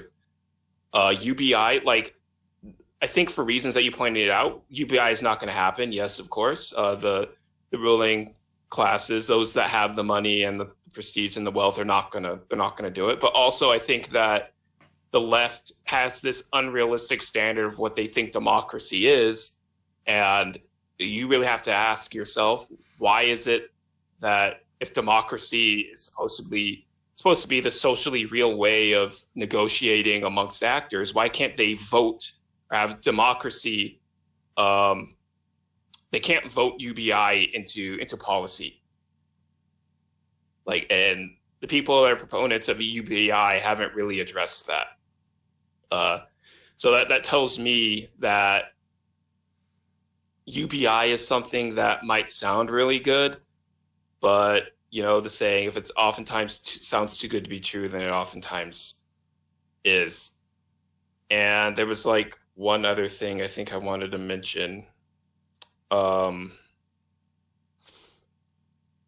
What did you last speak about? It was a little after the UBI discussion. I kind of forgot what it was. Shoot. Let's see. I remember I said that the powers that be aren't going to let UBI be a thing because it's not in their material interest to do so. Let's see. Well, I'm sure we can get back to it. Yeah. I was gonna. There was actually something else that I wanted to bring up, and this has got to do with the Cold War and, superpowers that are doing proxy wars. Are you familiar with a science fiction series called Babylon 5? No. Well, I think, even though, it's a science fiction show, or it's a space opera that had, I think it's 5 or 6 seasons. It was released back in the 90s. There's, a lot of political messages in it. And so it's in space, and it focuses primarily about the space station that's orbiting this one planet. And the space station is it's essentially a meeting place for all these different aliens to meet together and resolve any kind of disputes they have peacefully. It's where ambassadors meet. It's kind of like the UN, but it's also a place where a lot of people live. A lot of different alien species, not just humans, but, And it's different from Deep Space Nine because it's a lot more sophisticated. Because the way Star Trek is, it's you'll have these different alien species getting into all these petty fights with each other, and then the civilized humans come in and resolve the things that these barbaric non-humans can't fix. Babylon 5 is a lot more sophisticated, and at some point the human government goes full Nazi, except instead of being anti-Jews, they go anti certain kinds of alien species. And the show is really good, and at some point it shows that there's 2 alien species that are really, really ancient civilizations, but exceptionally powerful, that were puppeteering everything that was going on with all the different species, and their reasons for doing so were because they had different ideas and how it would be best to raise the younger races, humans included. Yeah. And have you played Mass Effect? I've never played it, but I've heard of it. Yeah, it reminds me of Mass. Or if you like that, you'd probably like The Expanse. Oh, which is really good too. My dad's a fan of The Expanse. I love The Expanse. It's so good. I mean, the thing, I guess it's early on in scientific history because they're using railguns in space, and that is realistic because the thing is that in Star Trek they introduced shields, and then you got Star Wars with their plasma guns. I don't know how shields would actually work, some sort of force field. I have no idea how that would actually work. I'm sure I don't think it's impossible, but plasma guns I'm pretty sure is impossible with just the physics of how plasma guns work, because plasma is very unruly. We have plasma torches. Mm-hmm. We use plasma. I've got a lighter that uses a plasma arc. But having a gun that shoots a magnetic sphere that keeps the plasma not just alive but contained, that you can fire at a target, that's, to our knowledge right now, we don't know if that's even possible. We know lasers exist. Our military uses lasers. So lasers are very possible. Now, it's possible. And it could be with computers, right now, it's very difficult for us to power a laser, but I'm sure that in the future we can create power supplies that can power lasers. in Warhammer 40,000. We could potentially make lasguns in the future. Right now, it's so difficult to do that it's just not practical. But we could get to the point where we're like the Imperium of Man, where the new AK-47 will be the lasgun. Yeah.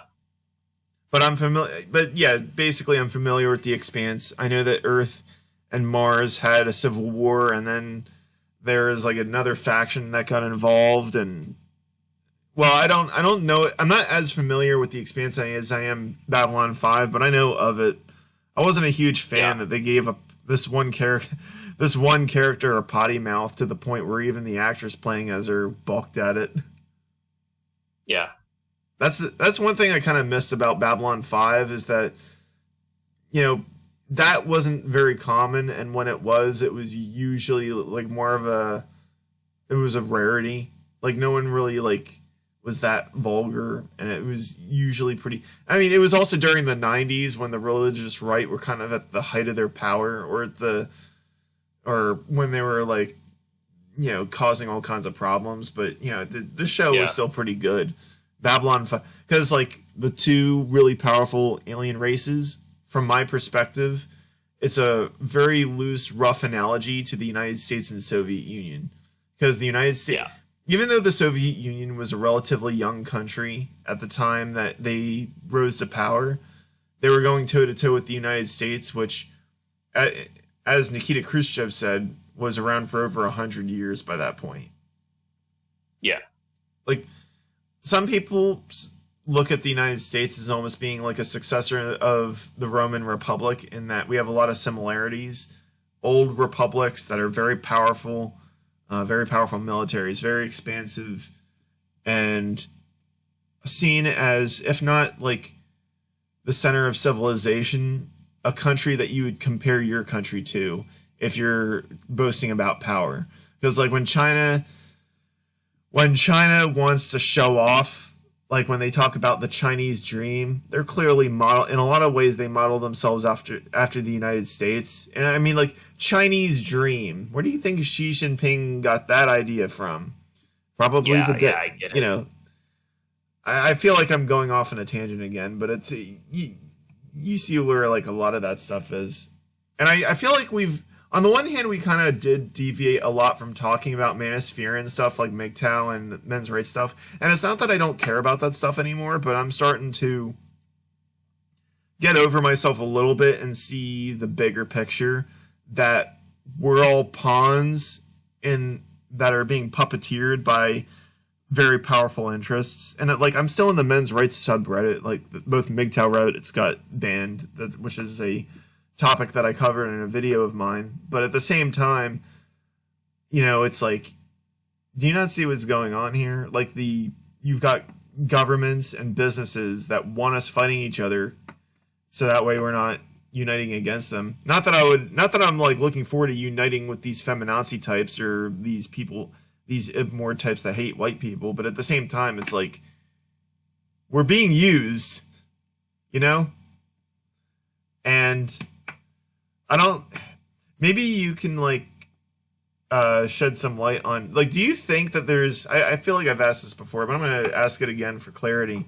Do you think that there's any hope for the proletarians, for things to get better? Or do you think that we're going to, this downward spiral where the wealthy, powerful people, whether it's Dan Schneider, whether it's Tim Gurney, whether it's whatever billionaire wants to, like, what's his name? How did I blank on this guy's name? Jeff Bezos. Like, Amazon, from what I heard, is an awful place to work at, but he's doing fine. And then you've got Elon Musk. You know, it's like, is there any hope for the proletarians, or are we going to just be utterly crushed under the weight of their greed and ambitions? Because here's the thing. Question. I just wanted to add an addendum to that, because even if you're MGTOW, you have to find a way to make ends meet. If you're lucky enough to, because even if you have like an Etsy store, if they find out what you really believe in, or if you ever just look at them the wrong way, they'll just kill your means to make ends meet. So you cannot escape economics. everybody Yes. has to like pay their bills, and if you're living off the grid, if you're not paying taxes, sooner or later the government with their drones are going to find you. So, it's like economic issues is an inescapable thing. So is there any hope for the proletarians? I think that's a great question, and I think that a lot of it depends on what the goal of the proletariat would be. Are we thinking of the goal of the proletariat and like the most utopian, in my opinion, naive Marxist sense, which would be that like the goal of the proletariat is to be liberated from work so that the distinction between bourgeois and proletariat becomes sublated and society can no longer have that distinction? Or is the goal of the proletariat supposed to be a bit more practical? Like I said, like most people that are working class in America, they don't care about being liberated from work in the most naive utopian Marxist sense possible. Practically, those people, they want to make sure that they maintain their styles of living and that they can still keep their work and their pensions when they retire from work. Those are like the biggest things that people in unions want.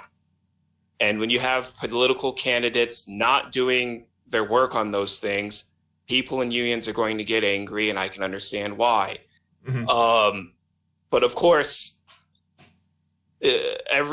everyone has their own interests, and everyone's winning condition is different. I spoke to a dude. He was in a union, but holy crap, he was like a libertarian. He was a constitutionalist libertarian, even though he was in a union for whatever he did for work. We had an interesting discussion. He likes Magic the Gathering. I like Magic the Gathering. But like I said, a part of this problem of what your winning condition is and what your goals are is going to involve what do you want to do with your life until you die, pretty much. And for some people, that's going to be they want to get married and they want to have children. Some people do not want to do that, and some people's goals or interests are going to be totally different from those types of things.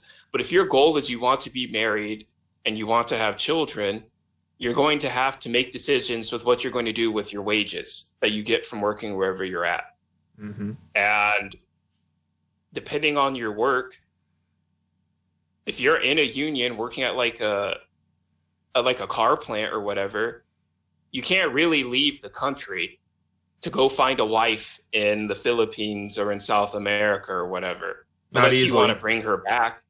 But if you don't want to bring her back or whatever, then you're going to have to figure something else out for work, which means you might have to cut your union ties because you're not working at that workplace anymore because your goals are different. Like, you could be an older dude and the union's working for you because you got married in like 1970 or 1960. Whereas if you're a young dude in a union, you're like, my dating market is shot. Like, you're going to have totally different means of trying to act in the world than someone whose dating market wasn't as shot. So I think I'm going to say this more for the manosphere broadly as well. There's a lot of great content in the manosphere for just educating men on what's going on. But what needs to occur is the praxeology, which is making the theory act in the world for your goal setting to achieve things. Okay. So though you have to devising that plan is going to be different for everyone because everyone has different axioms or starting places. Like, you could be a dude that's already been divorced, but maybe you still want to date again or whatever. And you're going to listen to a passport bro. By all means, do so. You could be a dude that's totally done with dating. Maybe you're a dude that wants children, but you don't want to date and you're interested in surrogacy or sperm donation. Really what it comes down to with that is a lot of research on what you want. And if you don't know what you want, then I think you should sit around and you should still just listen until you actually do decide on what you want. But we're witnessing like a fractured proletariat of men trying to decide what they're going to do in society. And I I hope that a lot of these men don't succumb to types of suicidal ideation.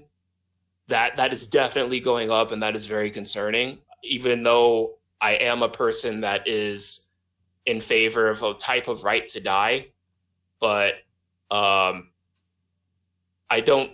I would hope that someone can try to figure out a way to live at least comfortably enough to where they don't think they need to kill themselves in their society. Yeah. Yeah. So, and men are gonna, and there are expat communities in other countries that can help you if you find remote work. See, like some of this, like you could be in a union, right? But if you're gonna be a remote worker, you're gonna have to change careers, and that could take who knows how long, right? So I think that the times that we're looking at are definitely uncertain and they're very concerning. But there is also some promise if you know where to look, and you're very definite in what your winning condition of what your goal is.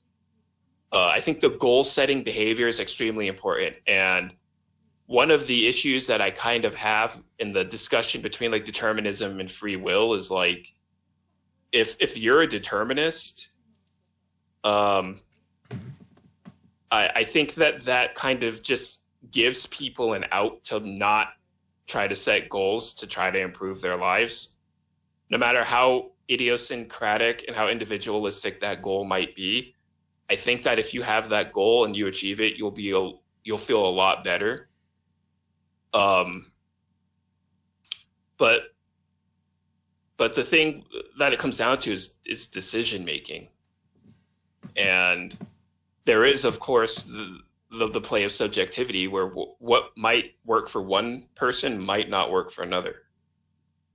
But I think that because of the uncertainty of markets and of the future, men are finding out more and more ways to live that meets their winning condition for how they want their life to go. Like one example that I kind of want to bring up. Have you heard of Basecamp? Basecamp? Yeah, Basecamp with Malcolm and Simone Collins on YouTube. Simone Collins rings a bell, but I'm not really familiar with them. Yeah, they... Is it like Fresh and Fit? Are they... Oh, no, they're a husband-wife team, and they talk about a lot of the political and economic issues that are left out of mainstream media and mainstream politics. Like, they usually like to talk a lot about family formation and the birth rate problem, but they also talk about like technology. They've had Sandman on their show, I think, a couple times. I remember seeing Sandman on Undead Chronic show with Turd Flinging Monkey. It was very interesting to seeing them all together. What was the name of one was Simone and the other one was Malcolm. Simone and Malcolm Collins. Basecamp. Basecamp. Yeah, you can just look at it on YouTube. Oh, I found it. I'll make sure to start watching some of these then. Yeah, they bring up a lot of good topics. They talk about antinatalism too. Malcolm, he just hates antinatalism because his politics is pronatalism, so they're not going to get along. So they've had discussions with Lawrence Anton, who's like a pretty big antinatalist YouTuber, and I forgot the other dude, but they had a discussion with them, and Malcolm just doesn't like antinatalism, but his wife is a little bit more sympathetic, even though they've had children. But when it comes to how Malcolm talks about men's issues, I think he does kind of an okay job. There's some of the like, we still need to blame men still that comes out of him sometimes, but he does address the more gynocentric aspects of how family court and how all this stuff operates. He does address that at least. But yeah, like, yeah. So here's the thing. It's like if he's blaming men for acting in their own best interest or just choosing not to live the life that he wants them to live, like if he's someone who thinks that every, at least, I don't know if, is he a homophobe or no? I don't think so. Okay, so if his whole thing is every straight man should be like marrying and breeding like rabbits, and if you don't, you're biological failure, blah blah blah. You know, that stuff I'm not a fan of. Because here's the thing: it's like minus the misandry and, you know, interpersonal relationship related problems in society. I think it's a good thing that we have so many choices.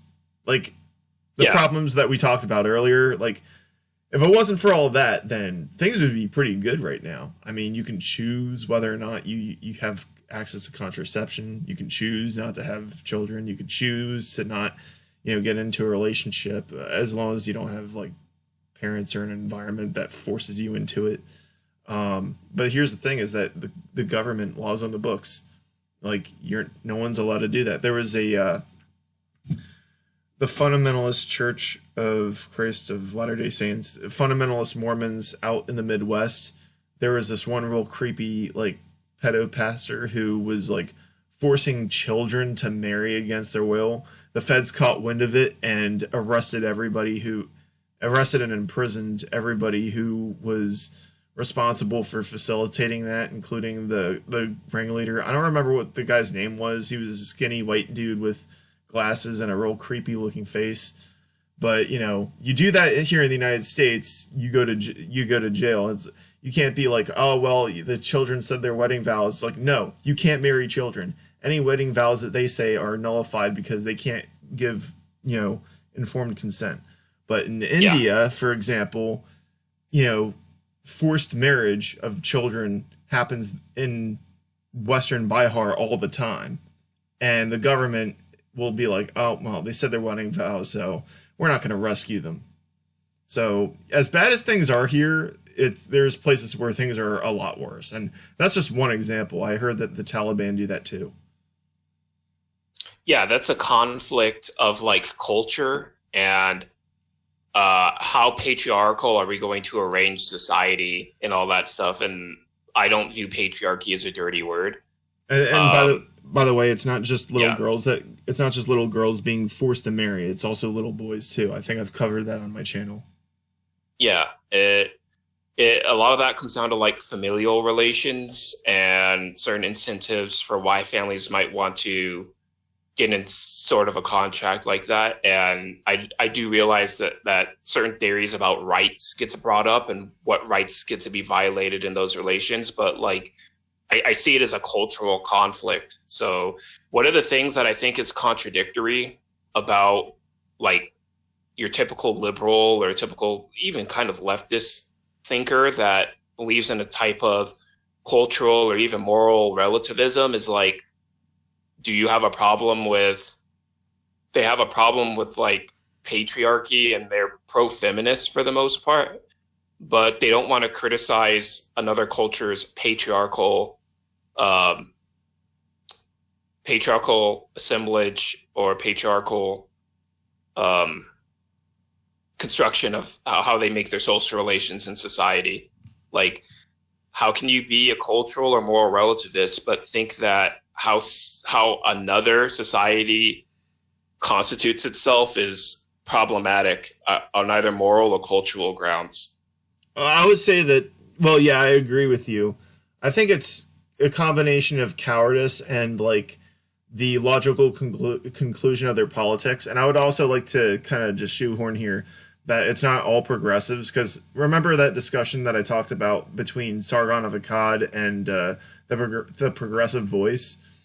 There is this one. Are you familiar with this one like Muslim feminist activist named Linda Sarsour? Yeah.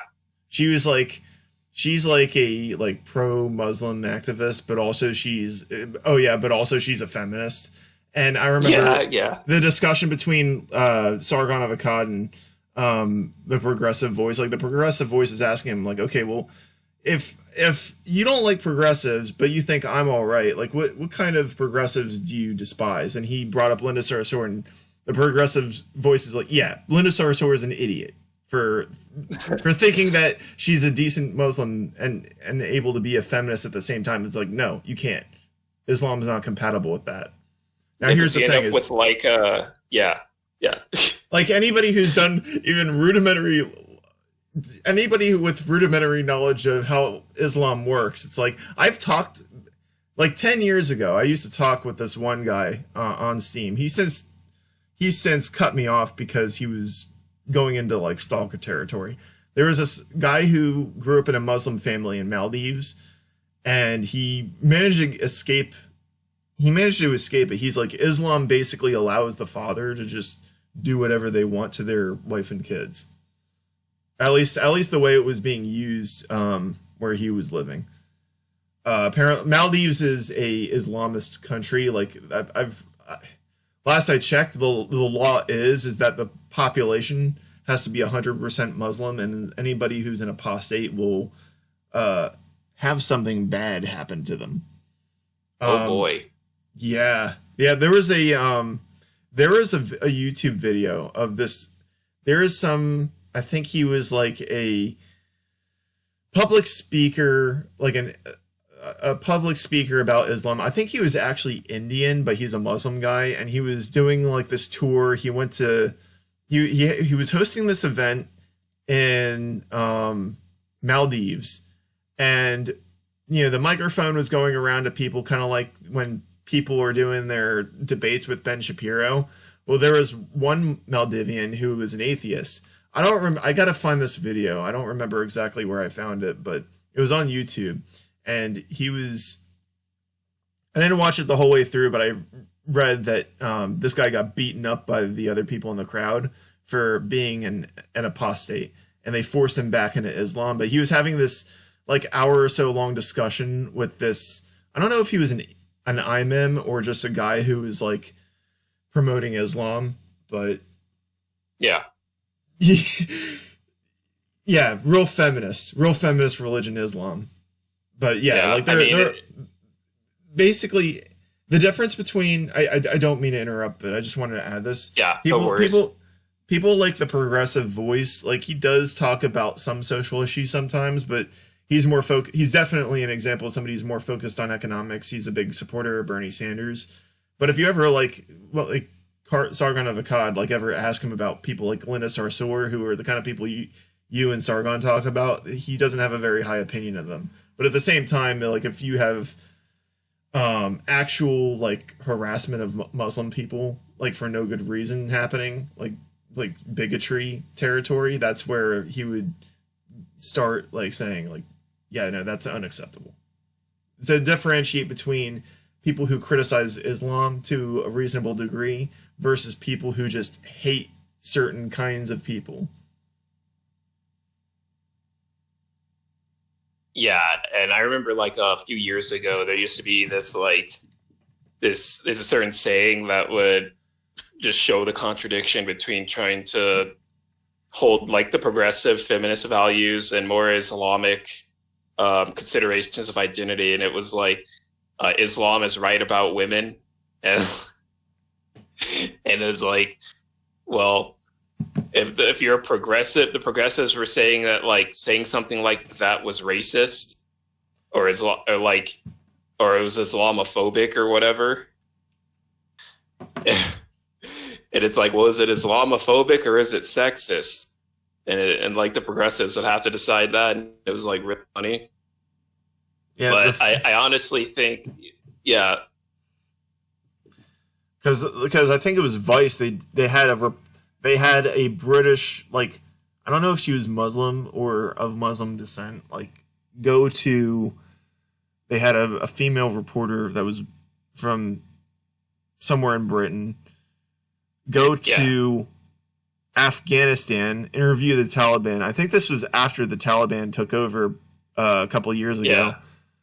And she asked, could a woman like become a government official or something like that? And the Taliban like militants that she was asking broke down laughing and told them to stop. Yeah. Like, okay, stop the recording. Yeah. Yeah.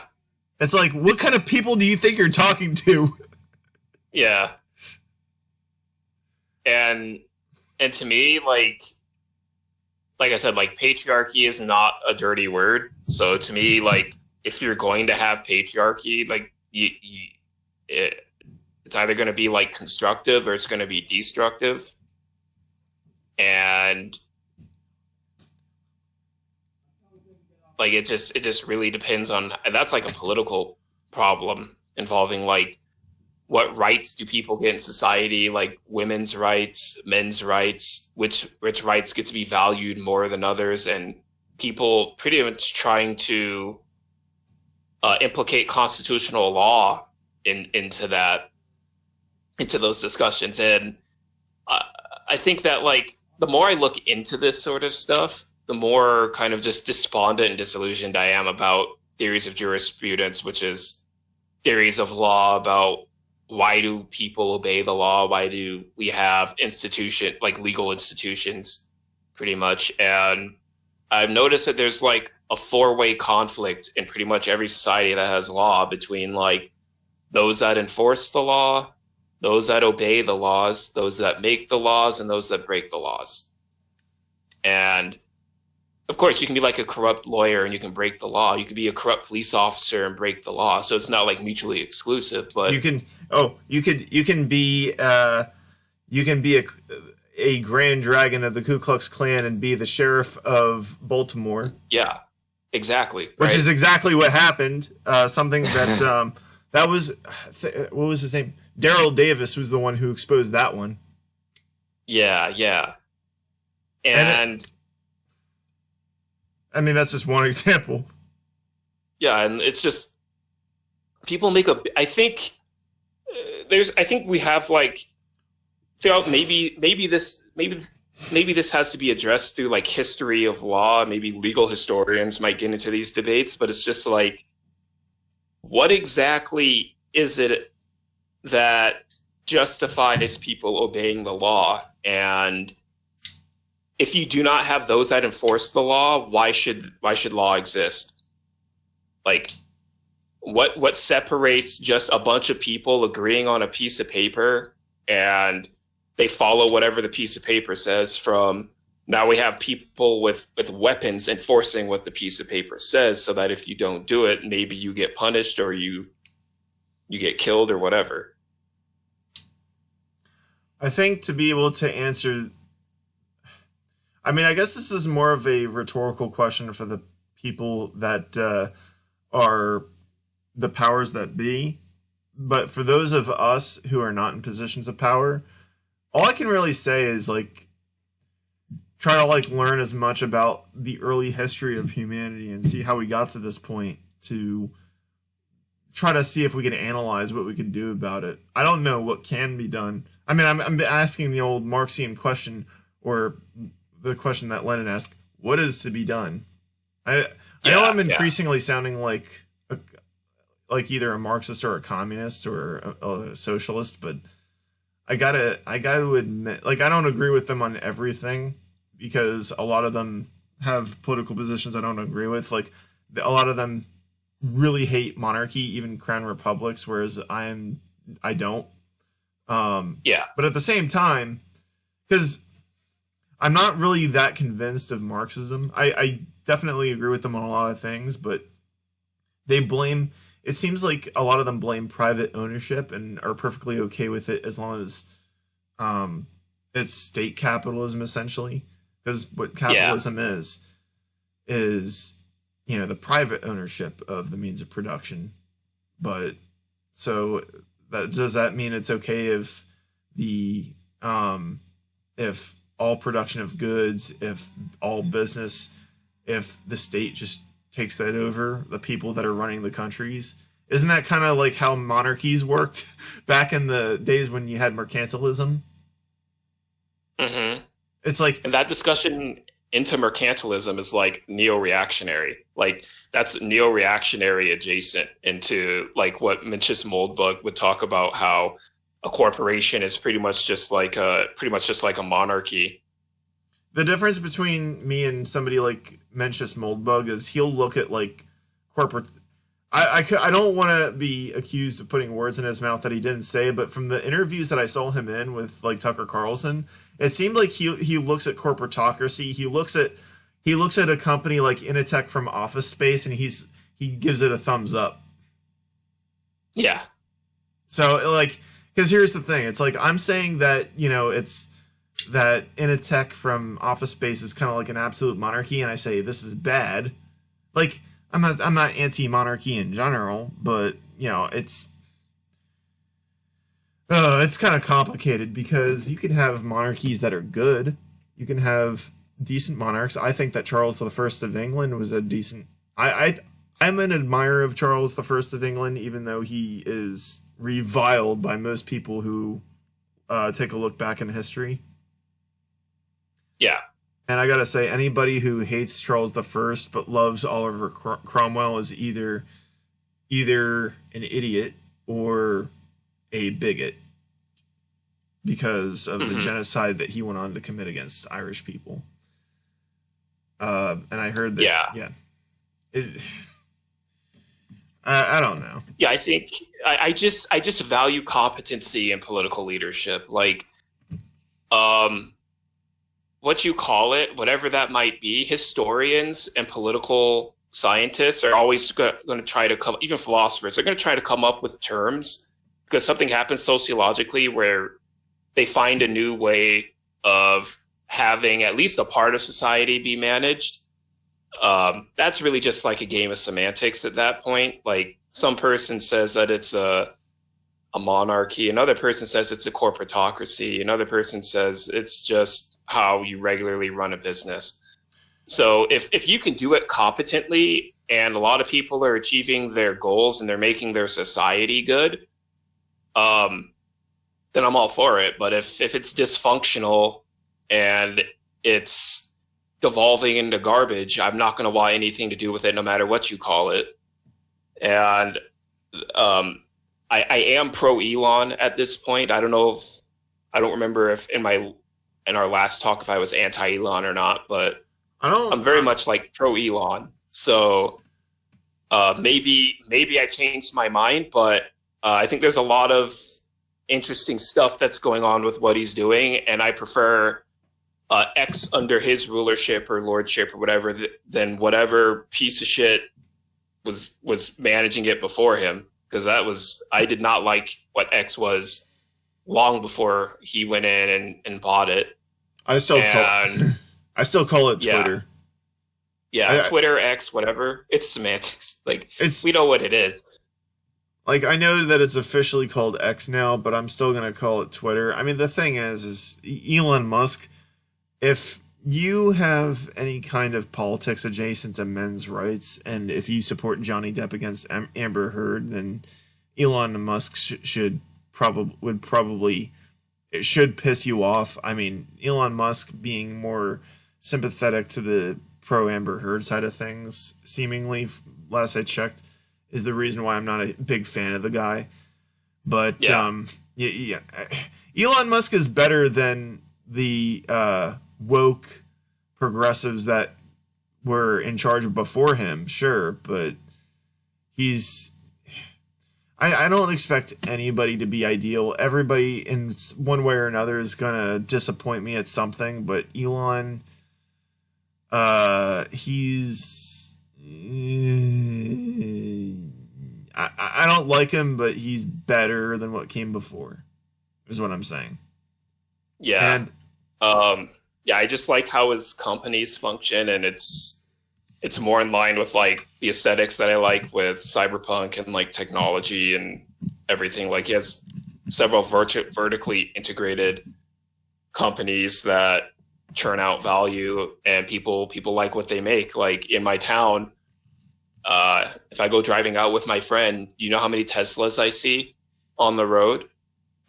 Tons of Teslas on the road, just driving casually from Target to McDonald's or whatever. And we just see Teslas all over the place, and I think that's awesome. Like I'm just being more pragmatic. Like given the current power players on the stage, that have the most media attention or attention economically in general, like who's available. Like you have Elon, you have like Jeff Bezos, you have Trump, you have Joe Biden, you have Vladimir Putin.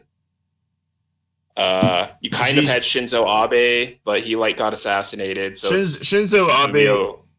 Yeah, I don't mean to interrupt. Shinzo Abe was not really that big of a player. I think Xi Jinping, like him or hate him. Xi Jinping's probably a lot bigger. Yeah. Oh yeah, for sure. The thing with Xi Jinping is he's taking credit for some of the good times that came into China. I think that Deng Xiaoping's reforms were a big reason why things got better. And the housing crisis in China, and I've watched a couple documentaries and also did some other of my own research. So a lot of those problems had to do with a lack of regulation on what kind of risks businesses could take. You had, I don't remember what the name of the business that was doing a lot of housing development in China, but it was a property developer. They were making a lot of apartments and sky rises.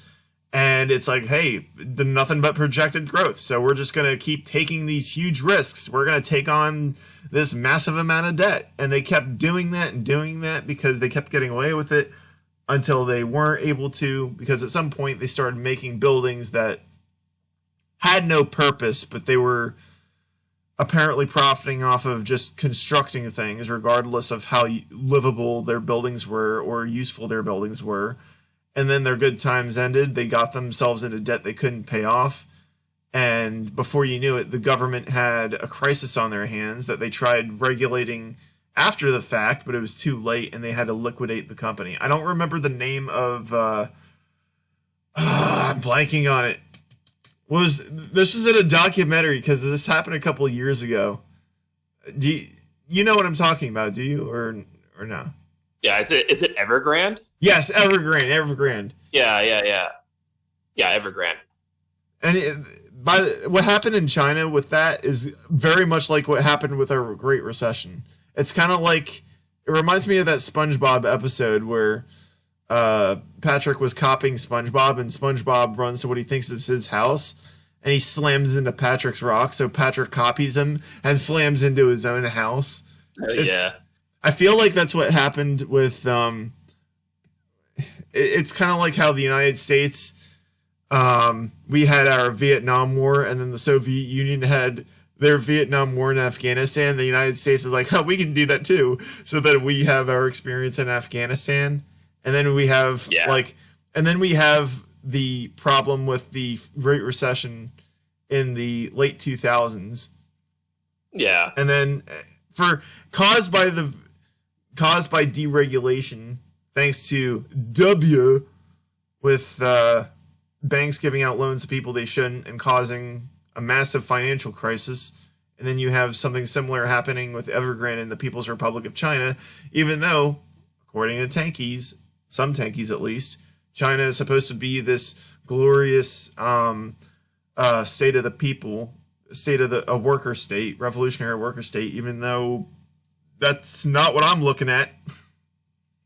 Yeah.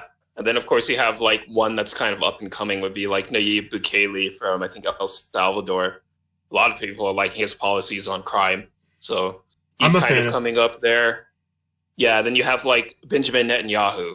So it's like, those are pretty much all the big name players. It's like, you're going to have to make some choices. If those are the options and we don't have Paul Atreides from Dune, I'm going to go with Elon. So I guess that's what I'm going to go with. Atreides, yeah. Dune Part 2 was so good. I haven't watched it yet. I've been procrastinating. Okay, I don't want to spoil it for you. I'm not going to spoil it, but it's like that's probably the best movie I've seen in the theater since I saw like John Wick Chapter 4. Or even Oppenheimer, and it's easily in my top 10 favorite movies. I gotta set some. It's so good. I gotta set some time to go and watch that movie because I love having movie popcorn. Oh, I could never have enough of it. Shoot, what was I gonna? What were we talking about before we got sidetracked about Dune 2? Just like global power players. Oh, Evergrande, yeah. Um, let's see. I was saying like that China is not the revolutionary worker state that some people claim that it is. Oh yeah. I'm a fan. Like I actually do admire Nayib Bukele. How do you pronounce his last name? Bukele. Bukele. I actually do admire Yeah. him. Number one, because he actually like finally did something about the runaway crime that was just destroying El Salvador, and he turned El Salvador into a paradise. And he's not like a huge social conservative like somebody like Viktor Orban. He's actually kind of moderate or even progressive. Not like, mind you, not the bad kind of progressive, but you know, he seems to be more of like a libertarian on that front. So it's like, from my perspective, there's nothing not to like about Bukele. I mean, like prior to Bukele fixing El Salvador, I never thought I could ever perceive myself ever wanting to visit any Central or South American country out of a desire to dude, do it. Well, money's kind of a problem. Yeah. If I ever get the money to and the time to, then I would. But you know, it's like that's what we need. We need more people like him. He's not the guy that we deserve, but he was. Well, it's not, even though it's not the United States, but people like that make ripples. People like that make shockwaves. Because I think he went to, I don't know if it was CPAC or something similar to that, and he gave a speech. Yeah. I really hope that he inspires people to run nation states the way he does. I mean, like he created a decent sized prison, just getting rid of all these awful people that were just turning El Salvador into a hellscape. You know, flipping the bird at these these neoliberal libtard politicians with their contempt of all that is good. And to top it off, he's not a social conservative. So from my perspective, there's nothing not to like about him. Benjamin Netanyahu, on the other hand, here's the thing, is that when it comes to Israel, Palestine, and Hamas, you know, there is a lot of misinformation out there. There are a lot of people who just really hate Jews, and I know that Hitler had his ties with Palestinians back before Nazi Germany fell. There is one tactic that Palestinians and Hamas is known for doing is hiding behind civilians and using them as meat shields to make Israel look bad. Not that Netanyahu or the IDF really needed to do that to look bad, because I'm hearing a lot of fucked up things going on in the IDF. You have Orthodox and Hasidic Jews that were resisting membership in the IDF because the IDF would, like the kind of stuff that we were talking about in Nickelodeon. I'm hearing that that's going on in the IDF too, and they're doing it. They don't want their Orthodox Jewish children to get corrupted by the kind of unorthodox stuff that goes on in organizations like that. Which it's like, this is supposed to be Israel. This is supposed to be God's country. But you know, even in the Bible, you know, the relationship between God and his people, even the people he favored, was at many times in the Old Testament very rocky. Mm-hmm. But yeah, I feel like we should start wrapping up our discussion. We went on for an hour and a half. I do have somewhere I gotta be tomorrow morning, but we covered a lot of things that I wanted to clear up, and some things that I wanted to catch up on. There is a lot that had happened over the course of, it was like a year and a half. We had this discussion last, I think it was on 9/11, that night of 2021. So it was the 20th anniversary of that day. Yep. And now it's recently Joe Lieberman died. I'm going to be honest, no tears shed for that guy. Mm-hmm. Because he's not only was he like really anti-gamer, but he was also a huge gynocentrist. Yeah. And he was also like he was opposed to political positions the Democrats had for all the wrong reasons. Not a fan of the guy, and I'm not gonna miss him. I was kind of like took long enough, but yeah. So I'm glad that we were able to have this discussion again. I'm recording this with 11. I think it's 11 labs. So when I start compiling it, it's going to take forever. But but I think it's really good. A lot of people in my audience really love it when we do these discussions. I like having like a round table where we like bounce ideas off of each other as well as what we think is going on in the current state of affairs. I think that it's good, the discourse, and especially considering what we're up against, what kind of stuff is going around us that we're observing. The latest being the crash of that one cargo tanker into the Francis Scott Key Bridge. Yeah, in Maryland, yeah. The thing is, it seems like that bridge was not that reinforced. Some people say like they'll probably go the total opposite direction and reinforce the hell out of it. But the thing is that cargo tanker was huge. I think that one way to have averted disaster is instead of putting all the cargo on one ship, should have had a bunch of little ships. But again, this ties into what I was talking about before with businesses going the quick and easy route, kind of like how the Titanic got destroyed because the people that were making it cut corners and didn't reinforce it. In the Vietnam War, the M16s were being ditched by the people in our military for AK-47s because the people making the M16s were cutting corners, didn't galvanize the steel, and the guns jammed. Whereas the Soviet-made AK-47s, like they were built to last, like all Russia, like a lot of Russian, things. I'm glad that you were able to join me today, and I hope that we can do this again. I think that there's a lot that goes on that people want to see addressed, and there are people that are in my audience who liked what we did the last time. So that's awesome. Yeah, whenever I'm free or everything. Further discussions would always be welcomed. And here, I just wanted to read this quote. I think this is from Anti-Oedipus, which is one of Deleuze and Guattari's works, which influenced Land quite a bit. But just like tying it back to accelerationism, I just wanted to kind of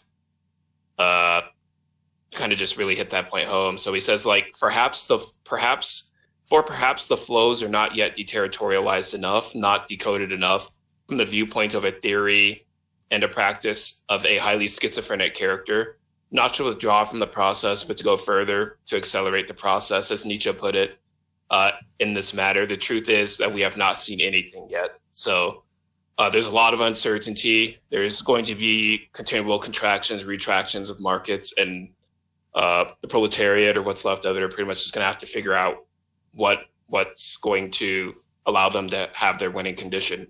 I hope that anyone that's listening, try to have your goals in life and try to work out as much as you can with those goals, and don't succumb to wanting to off yourself because of this, because I don't think it's worth it. But I hope that's enough. Yeah, on that last note, when it comes to the whole suicide thing, whether it's men or people in general, on the one hand, I really don't like the people who shit on people who are in that dark place, but at the same time, it's not the answer for a number of reasons. Number one, it's I understand for some people, they just want the pain of the hardship they're enduring to end.